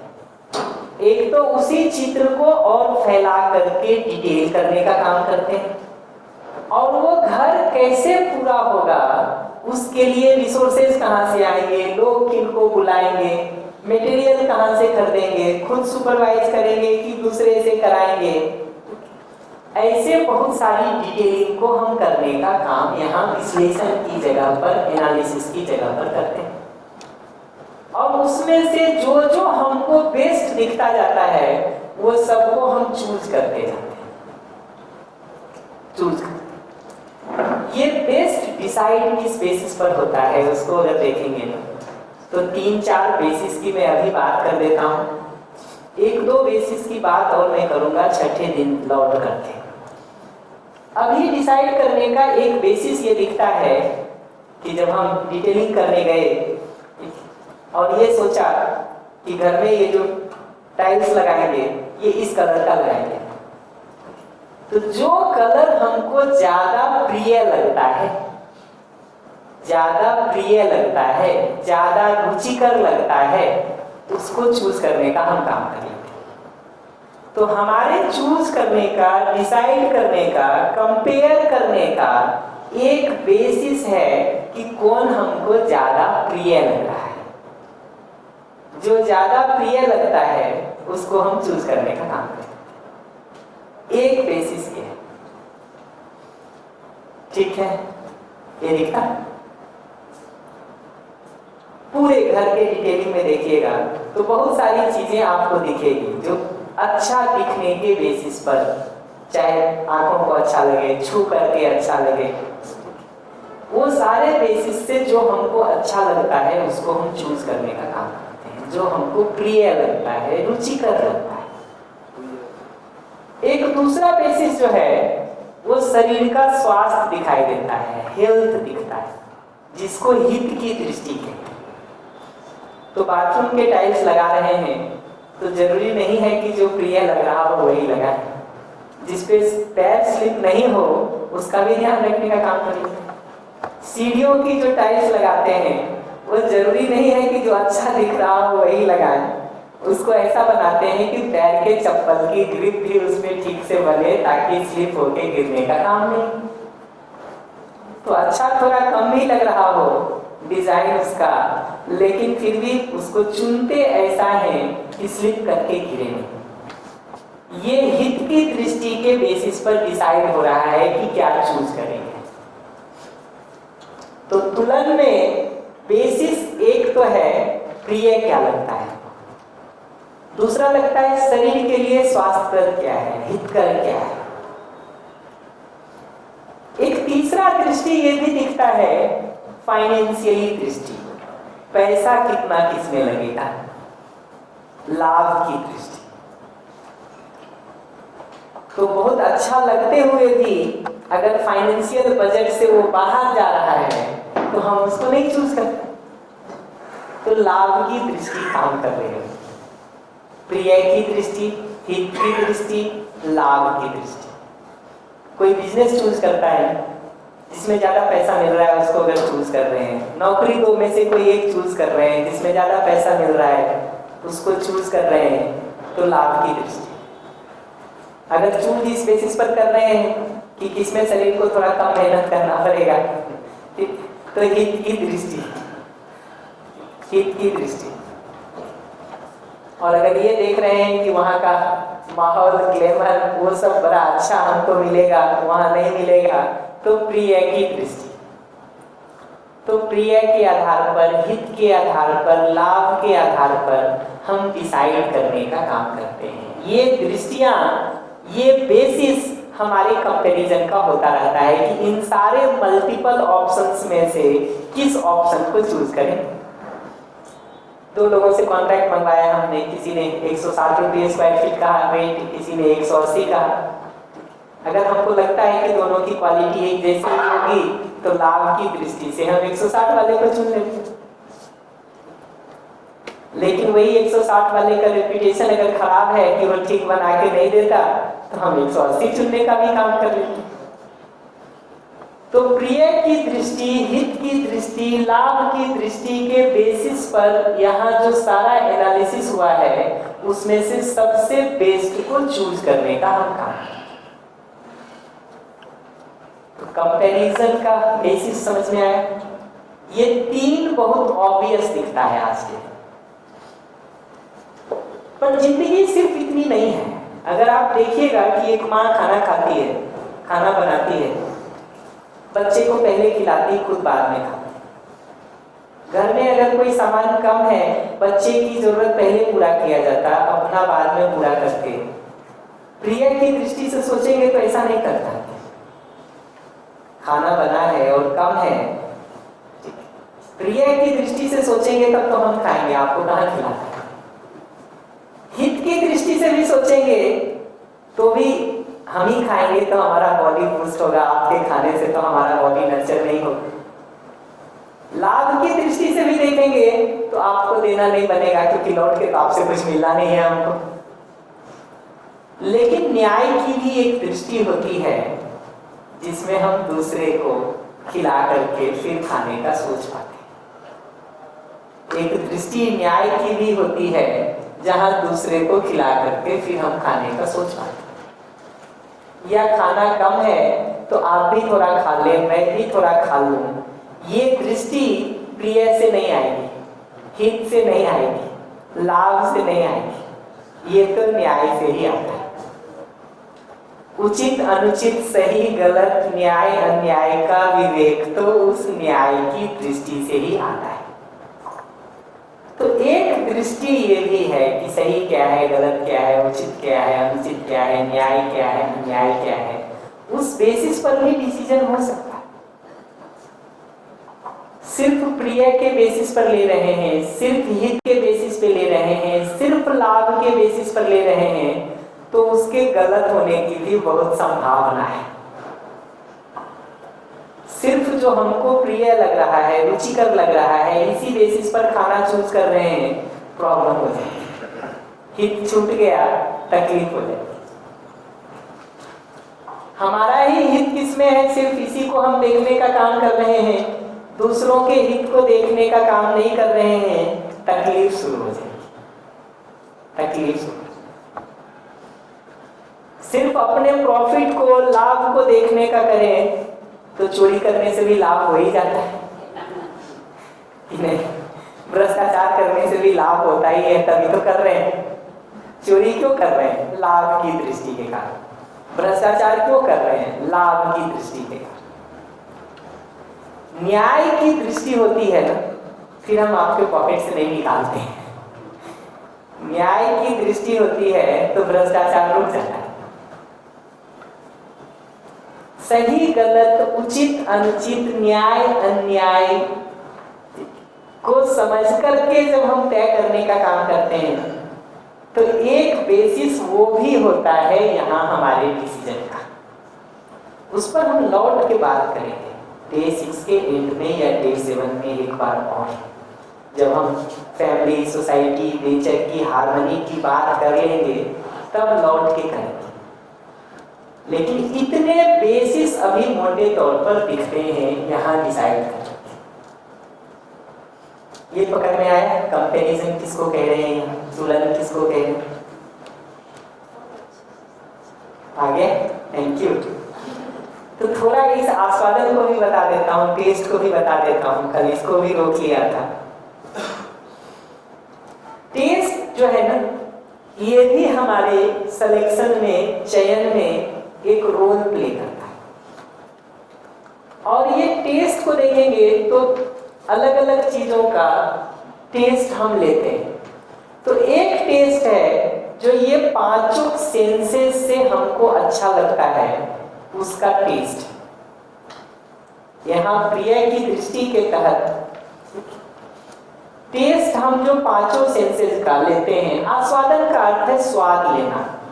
और जब हम यहाँ स्वाद लेना कह रहे हैं ना, ये कोई जीभ से स्वाद की ही सिर्फ बात नहीं कर रहे हैं, आंखों से भी हम स्वाद ले रहे हैं इस भाषा में।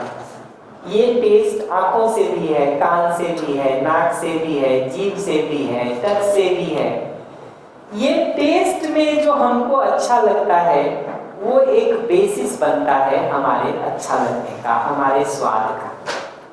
तो जिस दुकान की मिठाई पसंद आई हो, अच्छी लगी हो, अगली बार जब घर में गेस्ट आते हैं कहते हैं इसी दुकान का रसगुल्ला मंगा के खिलाएं, इसी दुकान की आइसक्रीम मंगा के खिलाएं। बार बार उसका चयन होगा, बार बार उसका सिलेक्शन होगा। और अगर आपने उसकी मंगाई मिठाई और पसंद नहीं आई आपको, एक बार मंगाई नहीं पसंद आई, दोबारा फिर नाम पर मंगा लिया, नहीं पसंद आया, तीसरी बार से कहते हैं यार कहीं से भी लाना, उस दुकान से मत लाना। तो उसका चयन खत्म हो जाता है। कुछ भी चुनना उसको छोड़ करके, वहां तो नहीं जाना, बाकी कहीं से भी ले लेना। तो ये दिखता है कि चयन का एक आधार यहाँ आस्वादन में ये स्वाद होता है कि पांचों सेंसेस से जो हमको अच्छा लगता है।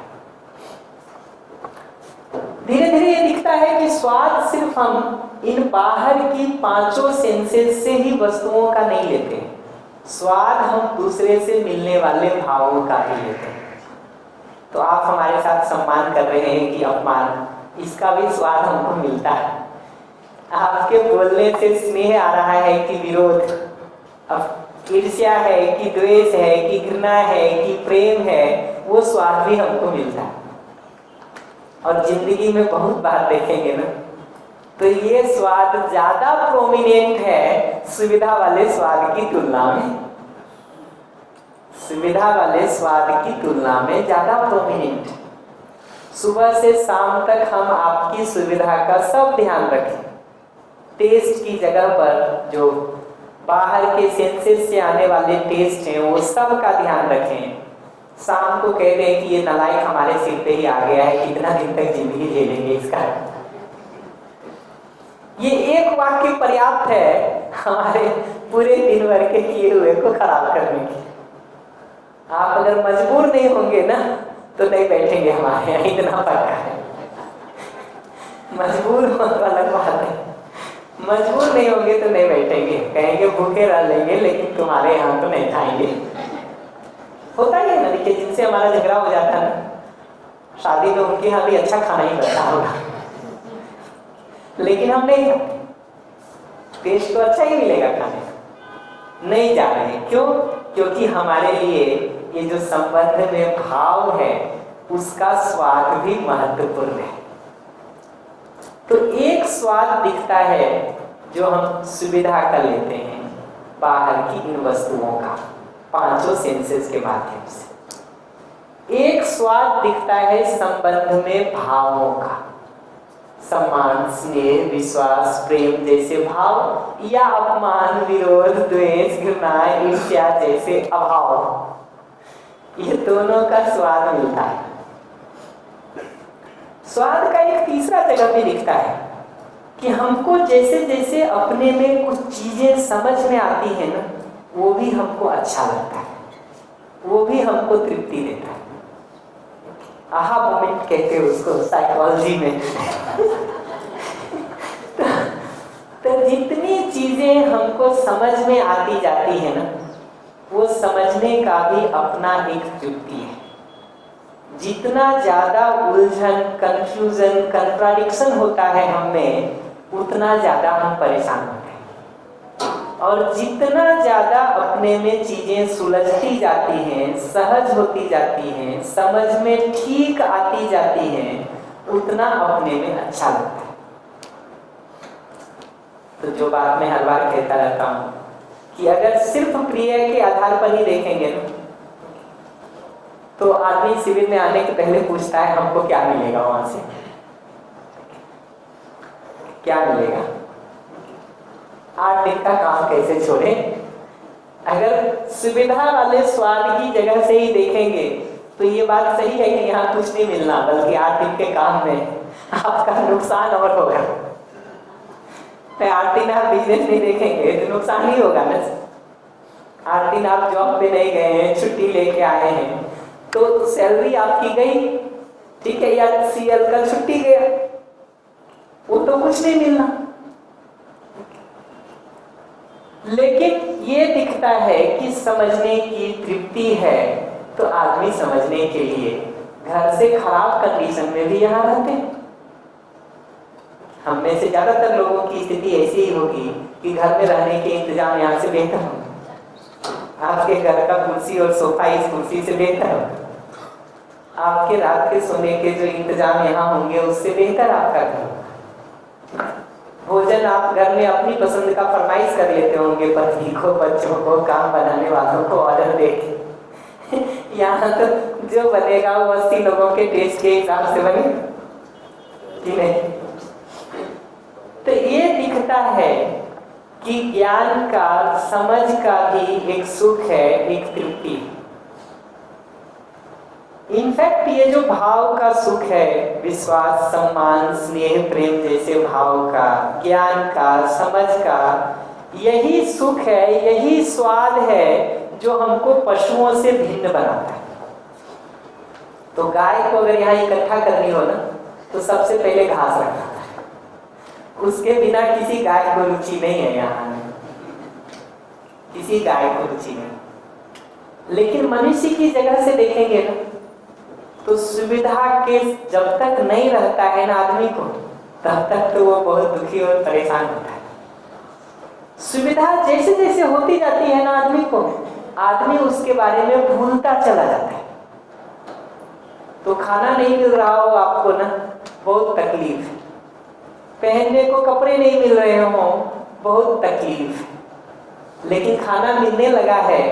दिन में कितनी बार इस बात पे खुश होते हैं कि रोज खाना मिल रहा हमको, दिन में खत्म हो जाता हो, ध्यान में भी नहीं आता। वो वाला स्वाद एक बार ध्यान से हट गया ना, तो ये 2 स्वाद आदमी के लिए बहुत महत्वपूर्ण हो जाता है। एक संबंध में भाव वाला, और दूसरा नॉलेज का, समझने का, ज्ञान का।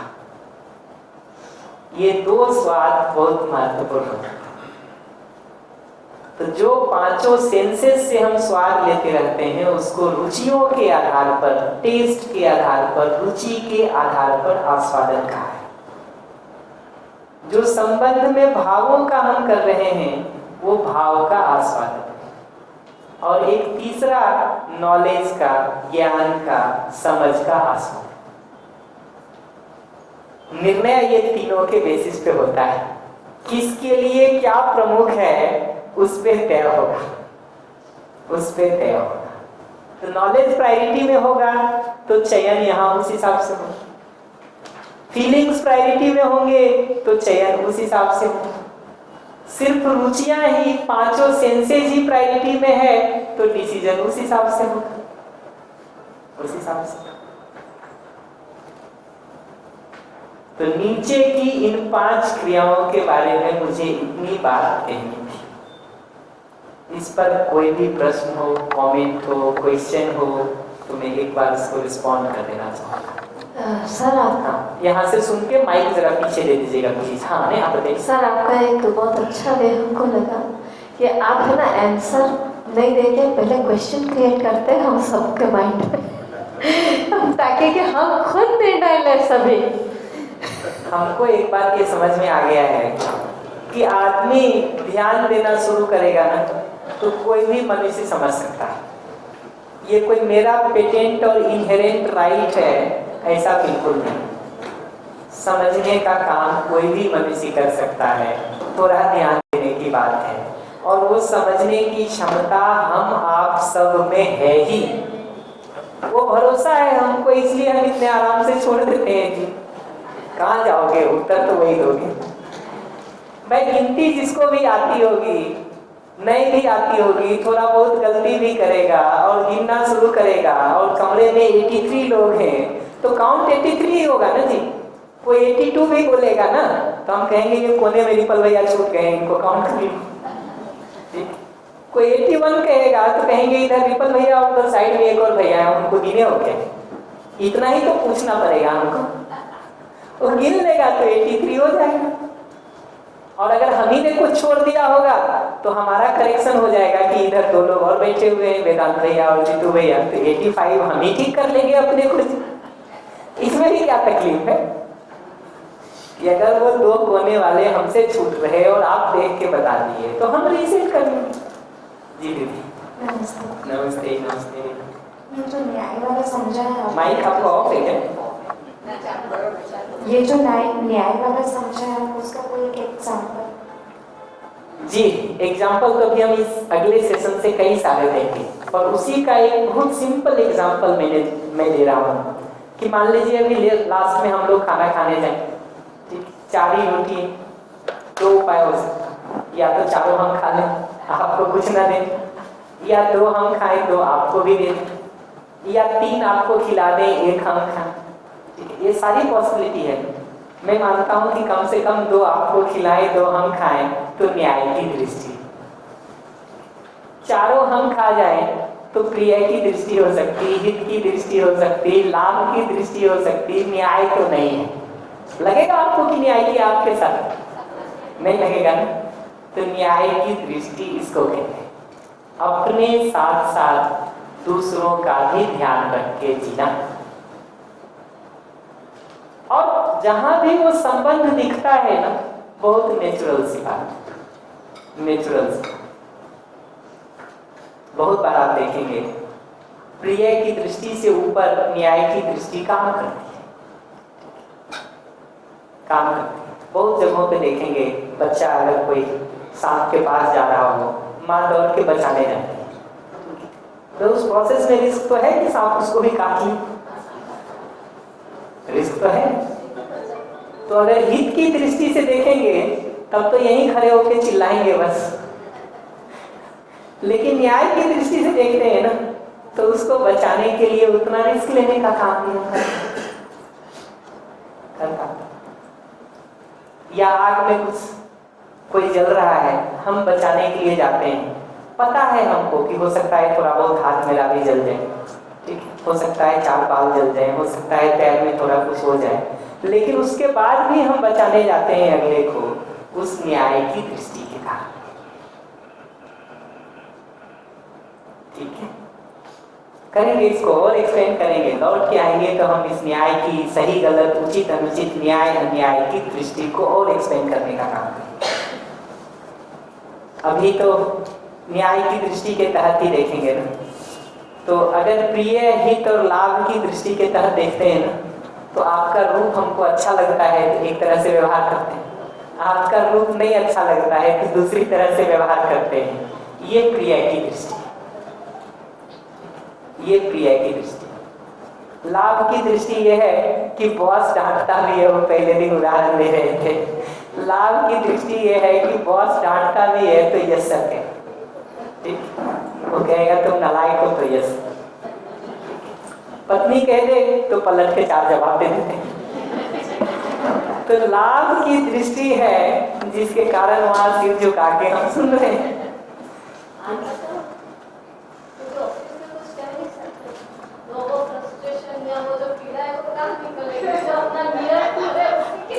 वही ऑफिस में कुछ कह इसीलिए नहीं पा रहे हैं कि लाभ की दृष्टि है।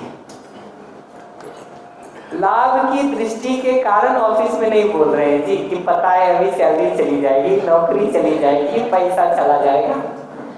वो लाभ की दृष्टि है जिसके कारण हम चुप हैं। तो ऐसा दृष्टियों को देखेंगे ना तो अलग अलग जगह पर अलग अलग डिसीजन को लेते समय हमको दिखता है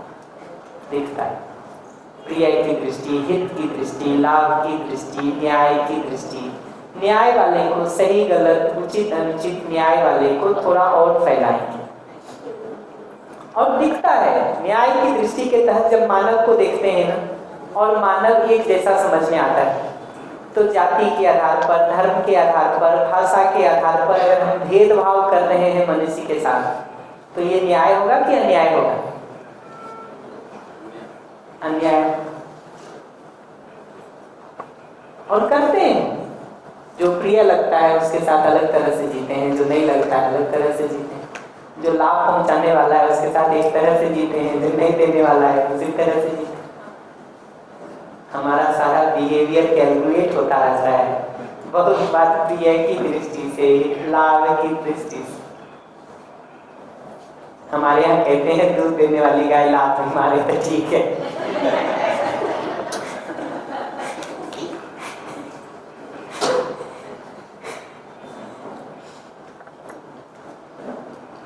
कोई और? हाँ। वे हित को ये हेल्थ को हेल्थ की दृष्टि देखते हैं। हित का मतलब है शरीर को स्वस्थ रहने की जगह से।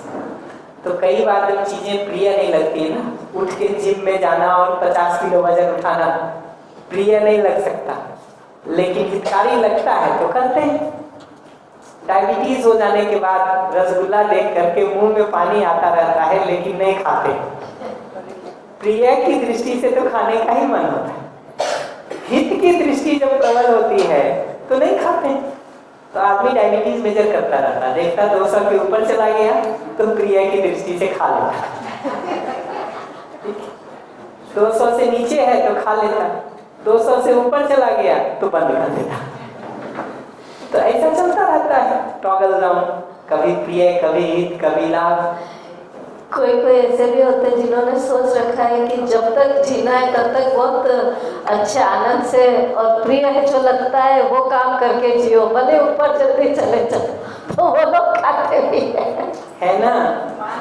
हमारे यहाँ कहते हैं किसी शराबी को कहा कि तुमको पता है कि ये शराब और सिगरेट जो है ना वो धीमा जहर है, पीने से धीरे धीरे मौत हो जाती है। तो कहा हमको भी कौन सी जल्दी है मरने।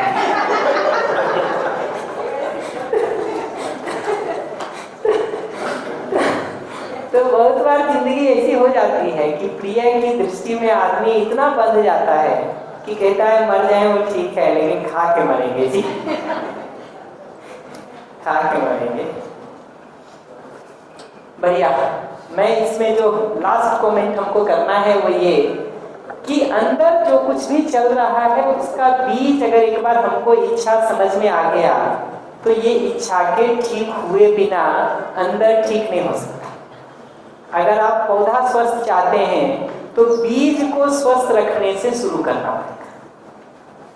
बीज ही खराब है, रोगी है, बीमार है तो पौधा को स्वस्थ रखने में तो पूरी जिंदगी गुजर जाएगी। तो बीज कैसे ठीक हो सकता है उस पर हम बात करना चाहते हैं कि इच्छा कैसे बनती है, और उसकी जो सारी डिटेलिंग की कि एक इच्छा बनती है 5 सेंसेस में चीजों के ठीक लगने से।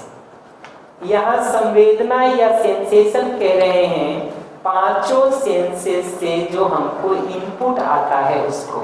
गुजराती में क्या कहते हैं संवेदना को? संवेदना ही कहते हैं। बढ़िया।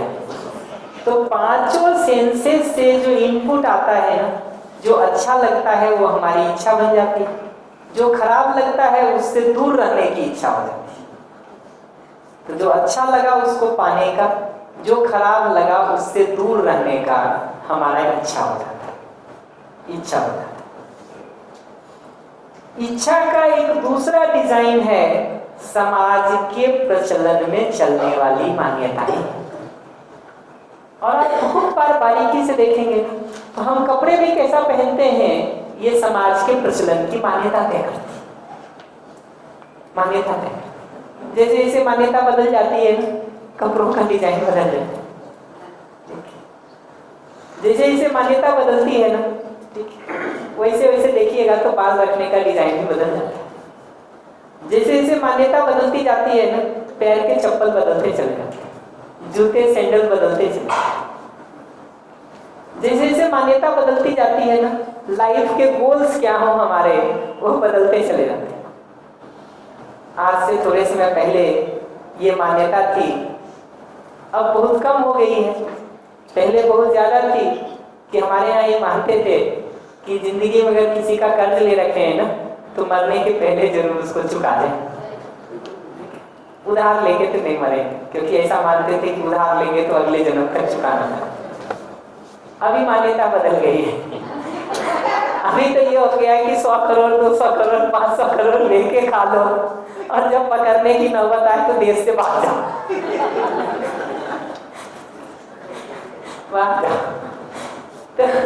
तो मान्यता जैसे ही बदल जाती है ना, पूरा इच्छा पूरा जीना बदल जाता। अब किसी को संकोच नहीं होता है 100-200 करोड़ का लोन ले लेना, बल्कि आप मांगने जाइए ना तो लौट के कहता है मरे जा रहे हैं क्या, भाग जाएंगे क्या, देंगे ही ना, रुको आराम से। विजय माल्या। अब किसी का भी नाम लीजिए कुछ फर्क नहीं पड़ता जी।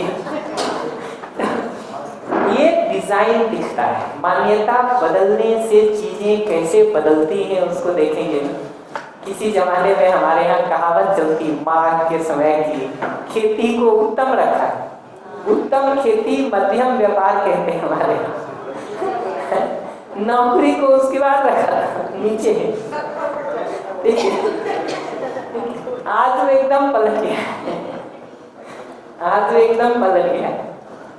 समय के साथ मान्यताएं जैसे जैसे बदल जाती हैं, जीना बदल जाता है, जीना बदल। तो प्रचलन में मान्यताएं जो परोस रही होती हैं हमको, घर परिवार से, मीडिया से, एडवर्टीजमेंट से, टेलीविजन से, वो सब धीरे धीरे यहाँ हमारी इच्छा में इकट्ठा हो जाता है। और अभी अपने जीने को देखेंगे ना तो बहुत सारा जीना ऐसे ही कवर होता है। हमारे एक दोस्त दिल्ली का है, उसकी शादी हो रही थी, तो कोई भी बात शुरू हो कि ये कैसा करेंगे तो उसके पिताजी कहें ये 4 लोग क्या कहेंगे उस पर। एक दिन वो सुनते सुनते तंग हो गया और उसने कहा पिताजी आपसे बात करने का फायदा नहीं है, उन्हीं 4 लोगों को बुलाइए, पहले उन्हीं से बात करेंगे।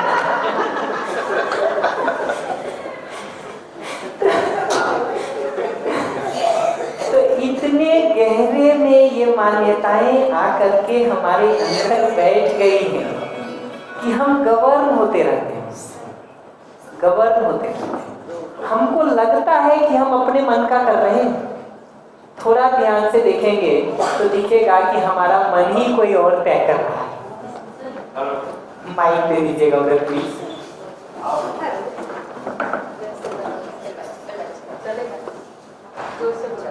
नहीं माइक ले लीजिए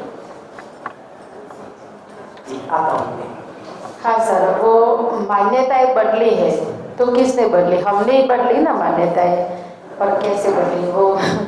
आता हूँ, इस पर आता हूँ। हाँ, आप कुछ कह रही हैं, इनको भी सुन लेता हूँ, फिर आता हूँ। जो मान्यताएं की हम बात कर रहे हैं, और अभी जैसे हमने कहा कि हमारे मन को भी दूसरे गवर्न कर रहे हैं, और यही कारण मानसिक तनाव का है ना। दीदी पूछ रही है मान्यता बदलती कैसे? मान्यता बदलती है 2-3 तरह से, वही शिक्षा संस्कार की जगह है। एक मान्यता बनती है ये जो समाज में जो इन्फ्लुएंशियल लोग होते हैं ना, और ये इन्फ्लुएंशियल लोग भी अलग अलग समय बदलते रहते हैं। किसी समय हमारे समाज में इन्फ्लुएंशियल रोल मॉडल वो होते थे जिसने अपनी जिंदगी में बहुत त्याग किया, वो हमारे इन्फ्लुएंशियल रोल मॉडल होते थे। आज रोल मॉडल वो है जिसने अधिक से अधिक सुविधाओं को इकट्ठा कर रखा है। दिखता है। तो समाज के इन्फ्लुएंशियल लोग जैसा जी रहे होते हैं, जिनको हम महत्वपूर्ण मानते हैं, उनकी जीवन शैली जो होती है वो धीरे धीरे हमारे अंदर आ जाती है, अंदर। तो अगर हम आपको विकसित मान लेते हैं ना, तो आपके खाने का तरीका, आपके पहनने का तरीका, आपके बोलने की भाषा, आपके कपड़े का ढंग, वो सब धीरे धीरे मेरे अंदर आ जाता है, अंदर आ जाता है। तो समाज की जो बड़ी मेजर मान्यताएं जो डिसाइड होती हैं, वो तो इन्फ्लुएंशियल जगहों पर जो लोग बैठे हुए हैं। और आज के दिन पूछिएगा तो क्रिकेटर हैं, फिल्म स्टार हैं, राजनीति के कुछ लोग हैं, कुछ बड़े बिजनेसमैन हैं, जो ये मान्यताओं को सेट करने का काम कर रहे हो। मान्यताओं के सेट होने का एक दूसरा ढंग शिक्षा है। स्कूल कॉलेजेस में जब हम पढ़ाना शुरू करते हैं और बचपन से वो शिक्षा देना शुरू करते हैं ना, तो धीरे धीरे मान्यताएं बदलती हैं। तो देश में जाति के कारण होने वाले भेदभाव को खत्म करने में, जेंडर के कारण होने वाले भेदभाव को खत्म करने में स्कूली शिक्षा का भी कुछ योगदान रहा है, बहुत कुछ है, वो दिखता है। तो एक दूसरी जगह ये होती है जिससे वो तय होता है। एक तीसरा जो तय होता है ना, वो अपने घर का होता है, पेरेंट्स का। पेरेंट्स में जब मैं कह रहा हूँ तो माता पिता, चाची, बुआ, ताऊ, ये जितने भी लोग होते हैं, ये सब का जो इन्फ्लुएंस हमारे ऊपर होता है, उससे चीजें तय होती रहती हैं। ये दो मेजर बेसिस है जिसके आधार पर हमारी इच्छा बनती रहती है। इनकी दो बड़ी प्रॉब्लम है। पहली प्रॉब्लम ये है कि इस सही होगी कि गलत कहा नहीं जा सकता। समाज की कुछ मान्यता ठीक भी हो सकती, कुछ खराब भी हो सकती। सेंसेस में जो अच्छा लग रहा है हमको, वो ठीक भी हो सकता, वो ठीक नहीं भी हो सकता। तो पहली प्रॉब्लम, अगर इतने के बेसिस पर ही डिसाइड करेंगे तो वो सही होगा कि गलत, ये गारंटी नहीं। दूसरा ये होता है कि हमारा रिमोट कंट्रोल बाहर चला जाता है। तो हम अगर ये 5 सेंसेस में कहीं उलझ गए ना, तो दूसरा वहां से हमको कंट्रोल करना शुरू कर देता है। अभी थोड़े समय पहले एपिस्टीन 5 घूम रहा है सब जगह, ठीक है। कई देशों की सरकारें हट गई, ठीक है। आए दिन 10 तरह के स्कैम और स्कैंडल जो है सुनने में आते रहते हैं, क्योंकि आदमी जिस सेंसेस में भी फंस गया है, वो सेंसेस के थ्रू उसको कंट्रोल कर लिया। और क्या आम आदमी, क्या आईएएस, क्या नेता, सब दिखाई देते हैं। एमपी में एक बड़ा केस पकड़ा गया था, high profile, so called high profile case. सैकड़ों की संख्या में लोग पकड़े जाते हैं। आगे लोग पकड़े न जाएं इसलिए 20-50 का मर्डर हो जाता है, उस प्रोसेस मर्डर हो जाता है। तो सेंसेशन में अगर हम फंस गए हैं, इसी से हमारा डिसीजन हो रहा है, तो हमारा रिमोट कंट्रोल दूसरे के हाथ में चला जाता है। मानसिक और शारीरिक रोगों का जो मुख्य कारण है वो ये ज़्यादा है जी। और मनुष्य को तब पता चलता है जब वो बीमार हो जाता है। फिर उससे जो इंस्ट्रक्शंस डॉक्टर देता है, सिर्फ वो फॉलो करता है। वो कहता है मैं ठीक तो हुआ ही नहीं, मैं तो ठीक तो हुआ ही नहीं। जब यहाँ कोर में उसके कुछ ऐसी चीज़ भरी हुई है जो कि आपके बॉडी को गवर्न कर रही है, वही प्रॉब्लम है, तो दवाइयाँ फिर कुछ नहीं कर पाती है ना। शरीर के स्वास्थ्य में हम इस पर थोड़ा और डिटेल में बात करेंगे। तो पहली बात मैं कह रहा हूँ कि ये संवेदना या मान्यता के आधार पर ही अगर हम डिसीजन ले रहे हैं, तो पहली प्रॉब्लम ये है कि ये सही होगी कि गलत, गारंटी नहीं। दूसरी प्रॉब्लम ये होती है कि इन दोनों ही सिचुएशन में हमारा रिमोट कंट्रोल किसी और के हाथ में चला जाता है। हमारी इच्छा को कोई और ही सेट कर रहा होता है, कोई और ही इन्फ्लुएंस कर रहा होता है, कहीं और से ही बनने का काम हो रहा है। जब कहीं और से ये हमारी इच्छा सेट हो रही है, तो उसको स्वतंत्रता कहेंगे कि परतंत्रता कहेंगे? परतंत्रता कहेंगे। तो ये दोनों में हम मानसिक रूप से ही स्लेव हो जाते हैं, गुलाम हो जाते हैं। शारीरिक रूप से भले हम स्वतंत्र हों, फ्री हों, खुले हों, लेकिन मानसिक रूप से ही हम गुलाम हो जाते हैं, गुलाम हो जाते हैं। हमारा रिमोट कंट्रोल ही कहीं और चला जाता है। फिर आप नज़र उठाते हैं तो हम एक तरह से व्यवहार करते हैं, आप नज़र गिरा लेते हैं तो हम दूसरी तरह से व्यवहार करने लगते हैं। ये रिमोट कंट्रोल ही हमारा कहीं और चला जाता है। इसीलिए इस तीसरे डायमेंशन की बात हम लोग कर रहे हैं कि जितनी भी सूचनाएं आ रही हों, चाहे संवेदना से सूचना आए, चाहे परिवार, समाज, शिक्षा से सूचना आए, इन सब सूचनाओं को अपने अधिकार पर जांच परख करके समझने की जरूरत है। और जांच परख के उस बेसिस पर हम लोगों ने पहले बात किया था कि अपने से पूछ करके देखें कि वो बात हमको सहज रूप में स्वीकार होती है कि नहीं होती। ये जांच परख का एक ढंग बताया था।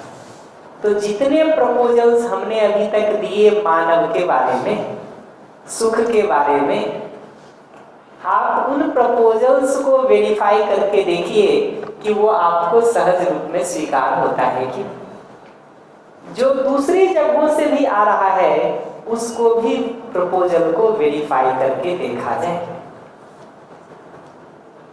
तो पहला टेस्ट है अपनी सहज स्वीकृति के आधार पर जांच परख करके देखना। दूसरा टेस्ट है जी करके देखने की जगह पर अगर वैसे व्यवहार से हमको भी तृप्ति मिलती है, आपको भी तृप्ति मिलती है तो व्यवहार सही। अगर वैसा व्यवसाय करने से हम भी प्रोस्पेरस होते हैं, नेचर की भी प्रोस्पेरिटी होती है, मेरी भी समृद्धि होती है, नेचर की भी समृद्धि होती है, तो बात सही है, नहीं तो नहीं सही। ये टेस्ट करके जब हम स्वीकारेंगे ना तो अपने अधिकार पर हमने जांच परख करने का तय किया है, तब हम सही मायनों में स्वतंत्र होते हैं। अन्यथा हमको लगता है कि निर्णय हम ले रहे हैं, ले तो कोई और ही रहा होता है। रस्सी की डोर तो किसी और के हाथ में होती है, हमको लगता है कि हम अपने हिसाब से घूम रहे हैं, लगता है जी। तो भैया हम ग्रुप में डिस्कशन कर रहे थे कल की बात पे, तो ये मीडिया है उसको मैं बता रही थी कि भाई किसी के जैसा क्यों बनना है, हम जैसे है वैसे क्या बोल रहे हैं। हमको अस्तित्व ने बनाया है, सभी को अस्तित्व ने बनाया है, तो उसने जो बनाया है इसमें हम शंका क्यों कर रहे हैं, डाउट क्यों कर रहे हैं। हम जैसे है वैसे अच्छे ही है, तो किसी के जैसे बनना मतलब क्या है कि हम ओरिजिनल छोड़ के डुप्लीकेट बनते हैं। फिर हम सबको ओरिजिनल चीज़ ही ज़्यादा पसंद आती है। जैसे हमारा पैर कट जाता है तो नकली कुछ लगाते हैं तो अच्छा तो नहीं लगता है। तो जो चीज़ ओरिजिनल है वो ही ठीक है और वो ही हमको पसंद भी आती है। तो किसी के जैसा क्यों बनना है। अगर हम में कुछ कमियां हैं तो हम ऐसे जो न्याय धर्म सत्य से लोग जीते हैं उनसे हम अच्छा सीख के न्याय के रास्ते पे जा सकते हैं, वो ऐसे हम बन सकते हैं। मतलब जो चीज़ प्रिय है कि लाभ से लोग जी रहे हैं उसके जैसा बनना तो बिल्कुल ही गलत होगा। तो हम ऐसे ही डिस्कशन कर रहे थे भैया, तो वो चीज़ मेरे को याद आई कि सब अच्छे ही है, सब यूनिक है, किसी के जैसे क्यों बनना। वही देखिए, किसी दूसरे के जैसा बनने में तो रिमोट कंट्रोल ही हमारा कहीं और चला जाता है। अपने राइट पर जांच परख करके देखते हैं ना, तब ये दिखता है कि वास्तव में ओरिजिनली हम कैसा होना चाहते हैं, और जैसा हम होना चाहते हैं वैसा होने में ही हमारी तृप्ति है। जैसा होना मूल रूप में, सहज रूप में हमको स्वीकार होता है, वैसा होने में ही अपनी तृप्ति है। जैसा होना हमको खुद ही सहज रूप में स्वीकार नहीं है, वैसा हो भी लेंगे तो हमारे अंदर ही एक अंतर विरोध आता है। हमको अपने ऊपर ही कॉन्फिडेंस नहीं होता है, हमको स्वयं के ऊपर ही विश्वास नहीं होता है, बल्कि अपने ऊपर भरोसा करने के लिए भी हम पहले दूसरे का मुंह देखते हैं, और चार लोग अप्रिशिएट करते हैं तब हमको लगता है कि अच्छा हम भी कुछ हैं। ये डिजाइन ऐसा हो गया है अभी हमारे जीने का। कोई बात अभी इतना ही कह रहे हैं कि जांच परख करके ये समझ हम में विकसित हो जाए, सही गलत उचित अनुचित न्याय अन्याय की समझ हम में विकसित हो जाए, तो वो भी हमारी इच्छा का एक तीसरा आधार बन सकती है।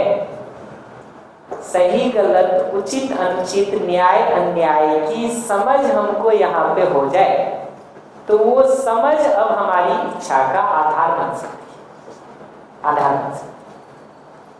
ये जांच परख करके समझने का काम नहीं किए हैं, तो यही दो मुख्य रूप से हमारी इच्छा का आधार बनता रहता है। इन दोनों में पक्का नहीं है कि जो करेंगे वो ठीक होगा कि नहीं, और रिमोट कंट्रोल किसी और के हाथ में चला जाता तो मानसिक रूप से गुलामी आ जाती है। शारीरिक रूप से तो नहीं आती, मानसिक ही गुलाम हो गए तो शारीरिक तो हो ही जाएंगे। सारा कंपैरिजन जिसको अभी हम कह रहे हैं और कंपटीशन कह रहे हैं, ये तो मान्यता में दिया हुआ है कि दूसरों से आगे होने से ही तुम्हारी जिंदगी में कुछ होगा, कुछ होगा। तो इस चर्चा को हम आराम से छठे दिन के बाद थोड़ा एक बार और ओपन करेंगे। टी ब्रेक के बाद हम संबंध वाली चर्चा को करेंगे, और इन्होंने कंपटीशन की बात कही, तो ये जो दूसरों से प्रतिस्पर्धा करने में और दूसरों को पीछे छोड़ के आगे बढ़ने में ही जो जिंदगी हम गोल मान लेते हैं, इसमें कहाँ पहुँचते हैं इसका बहुत पता नहीं चलता है।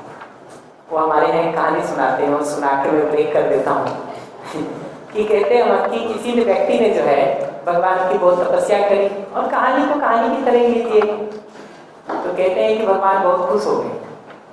तो उन्होंने कहा कि क्या चाहिए बताओ।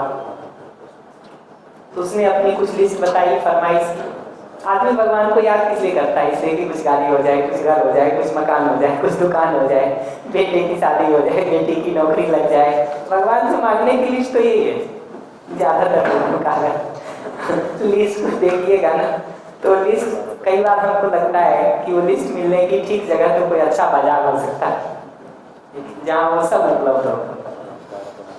तो वो लिस्ट वो अपना बताया होगा उसने कुछ कि ये चीजें हो जाए। भगवान ने कहा ये सब मिलेगा, तुम कुछ नहीं करना, ये भी मिलेगा, जो और चाहिए वो भी मिलेगा। तुम सुबह उठ के बस पूजा करना और उठने के बाद बता देना, ये लिस्ट मिल जाएगी। बहुत खुश हुआ वो। जाते समय भगवान ने कहा बस इसमें एक ही शर्त है कि जो तुमको मिलेगा ना, उसका 2 गुना डबल जो है वो तुम्हारे पड़ोसी को मिल जाएगा। तो उसने कार मांगी 20 लाख की, पड़ोसी की 40 लाख की खड़ी हो गई। उसने अपना घर मांगा डबल स्टोरी, पड़ोसी की 4 स्टोरी खड़ा हो गया।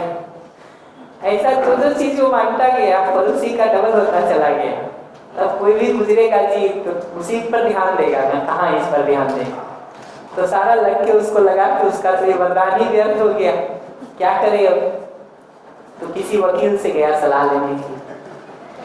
वकील हमारे यहाँ ज्यादातर, no offence to any lawyer please, कई बार वकीलों की स्थिति ऐसी हो गई है कि उनके पास हर समस्या का समाधान है, और वो समाधान ऐसा वाला है कि आप पूरी जिंदगी उससे बाहर नहीं निकलता। तो उससे पूछा कि भाई ऐसा फंस गए हम, क्या किया जाए। उसने कहा उपाय बहुत सिंपल है, तुम लौट के जाके अगले दिन, यही भगवान ने कहा है ना कि जो तुम मांगोगे उसका 2 गुना मिलेगा। तुम लौट के जाके भगवान से कहना भगवान मेरी एक आंख फूट जाए,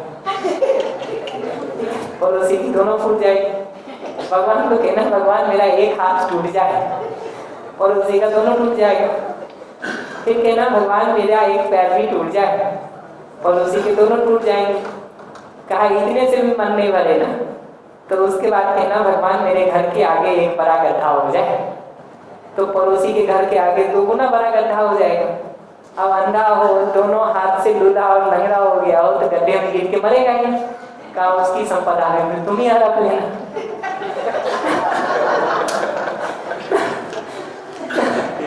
तो क्या होता है कि दूसरों से इस तरह के कंपटीशन में उसको पीछा छोड़ के आगे बढ़ने में वो ईर्ष्या कई बार इतनी प्रबल हो जाती है हमारे में कि हम अपना ही नुकसान कर रहे हैं, हमको वो भी नहीं दिखता। 2 आंख थी पहले अब 1 हो गई, 2 हाथ था पहले अब 1 हो गया, कष्ट तो होगा ना जी। 2 पैर था 1 हो गया, कोई बात नहीं, हमारा गया तो गया, तुम्हारा तो मिटा के छोड़े हैं। ये डिजाइन हो जाता है हमारे जीने का, और उस ईर्ष्या में, उस दूसरे को पीछे छोड़ने की मानसिकता में दिखता ही नहीं है हमको कि हम अपना भी नुकसान किए जा रहे हैं। लौट के सोचिएगा इस पर। हम परिवार में व्यवस्था पर चर्चा को शुरू करेंगे। कोई इस पर और प्रश्न होगा तो आप 3 बजे की गोष्ठी में डिस्कस कर लीजिएगा।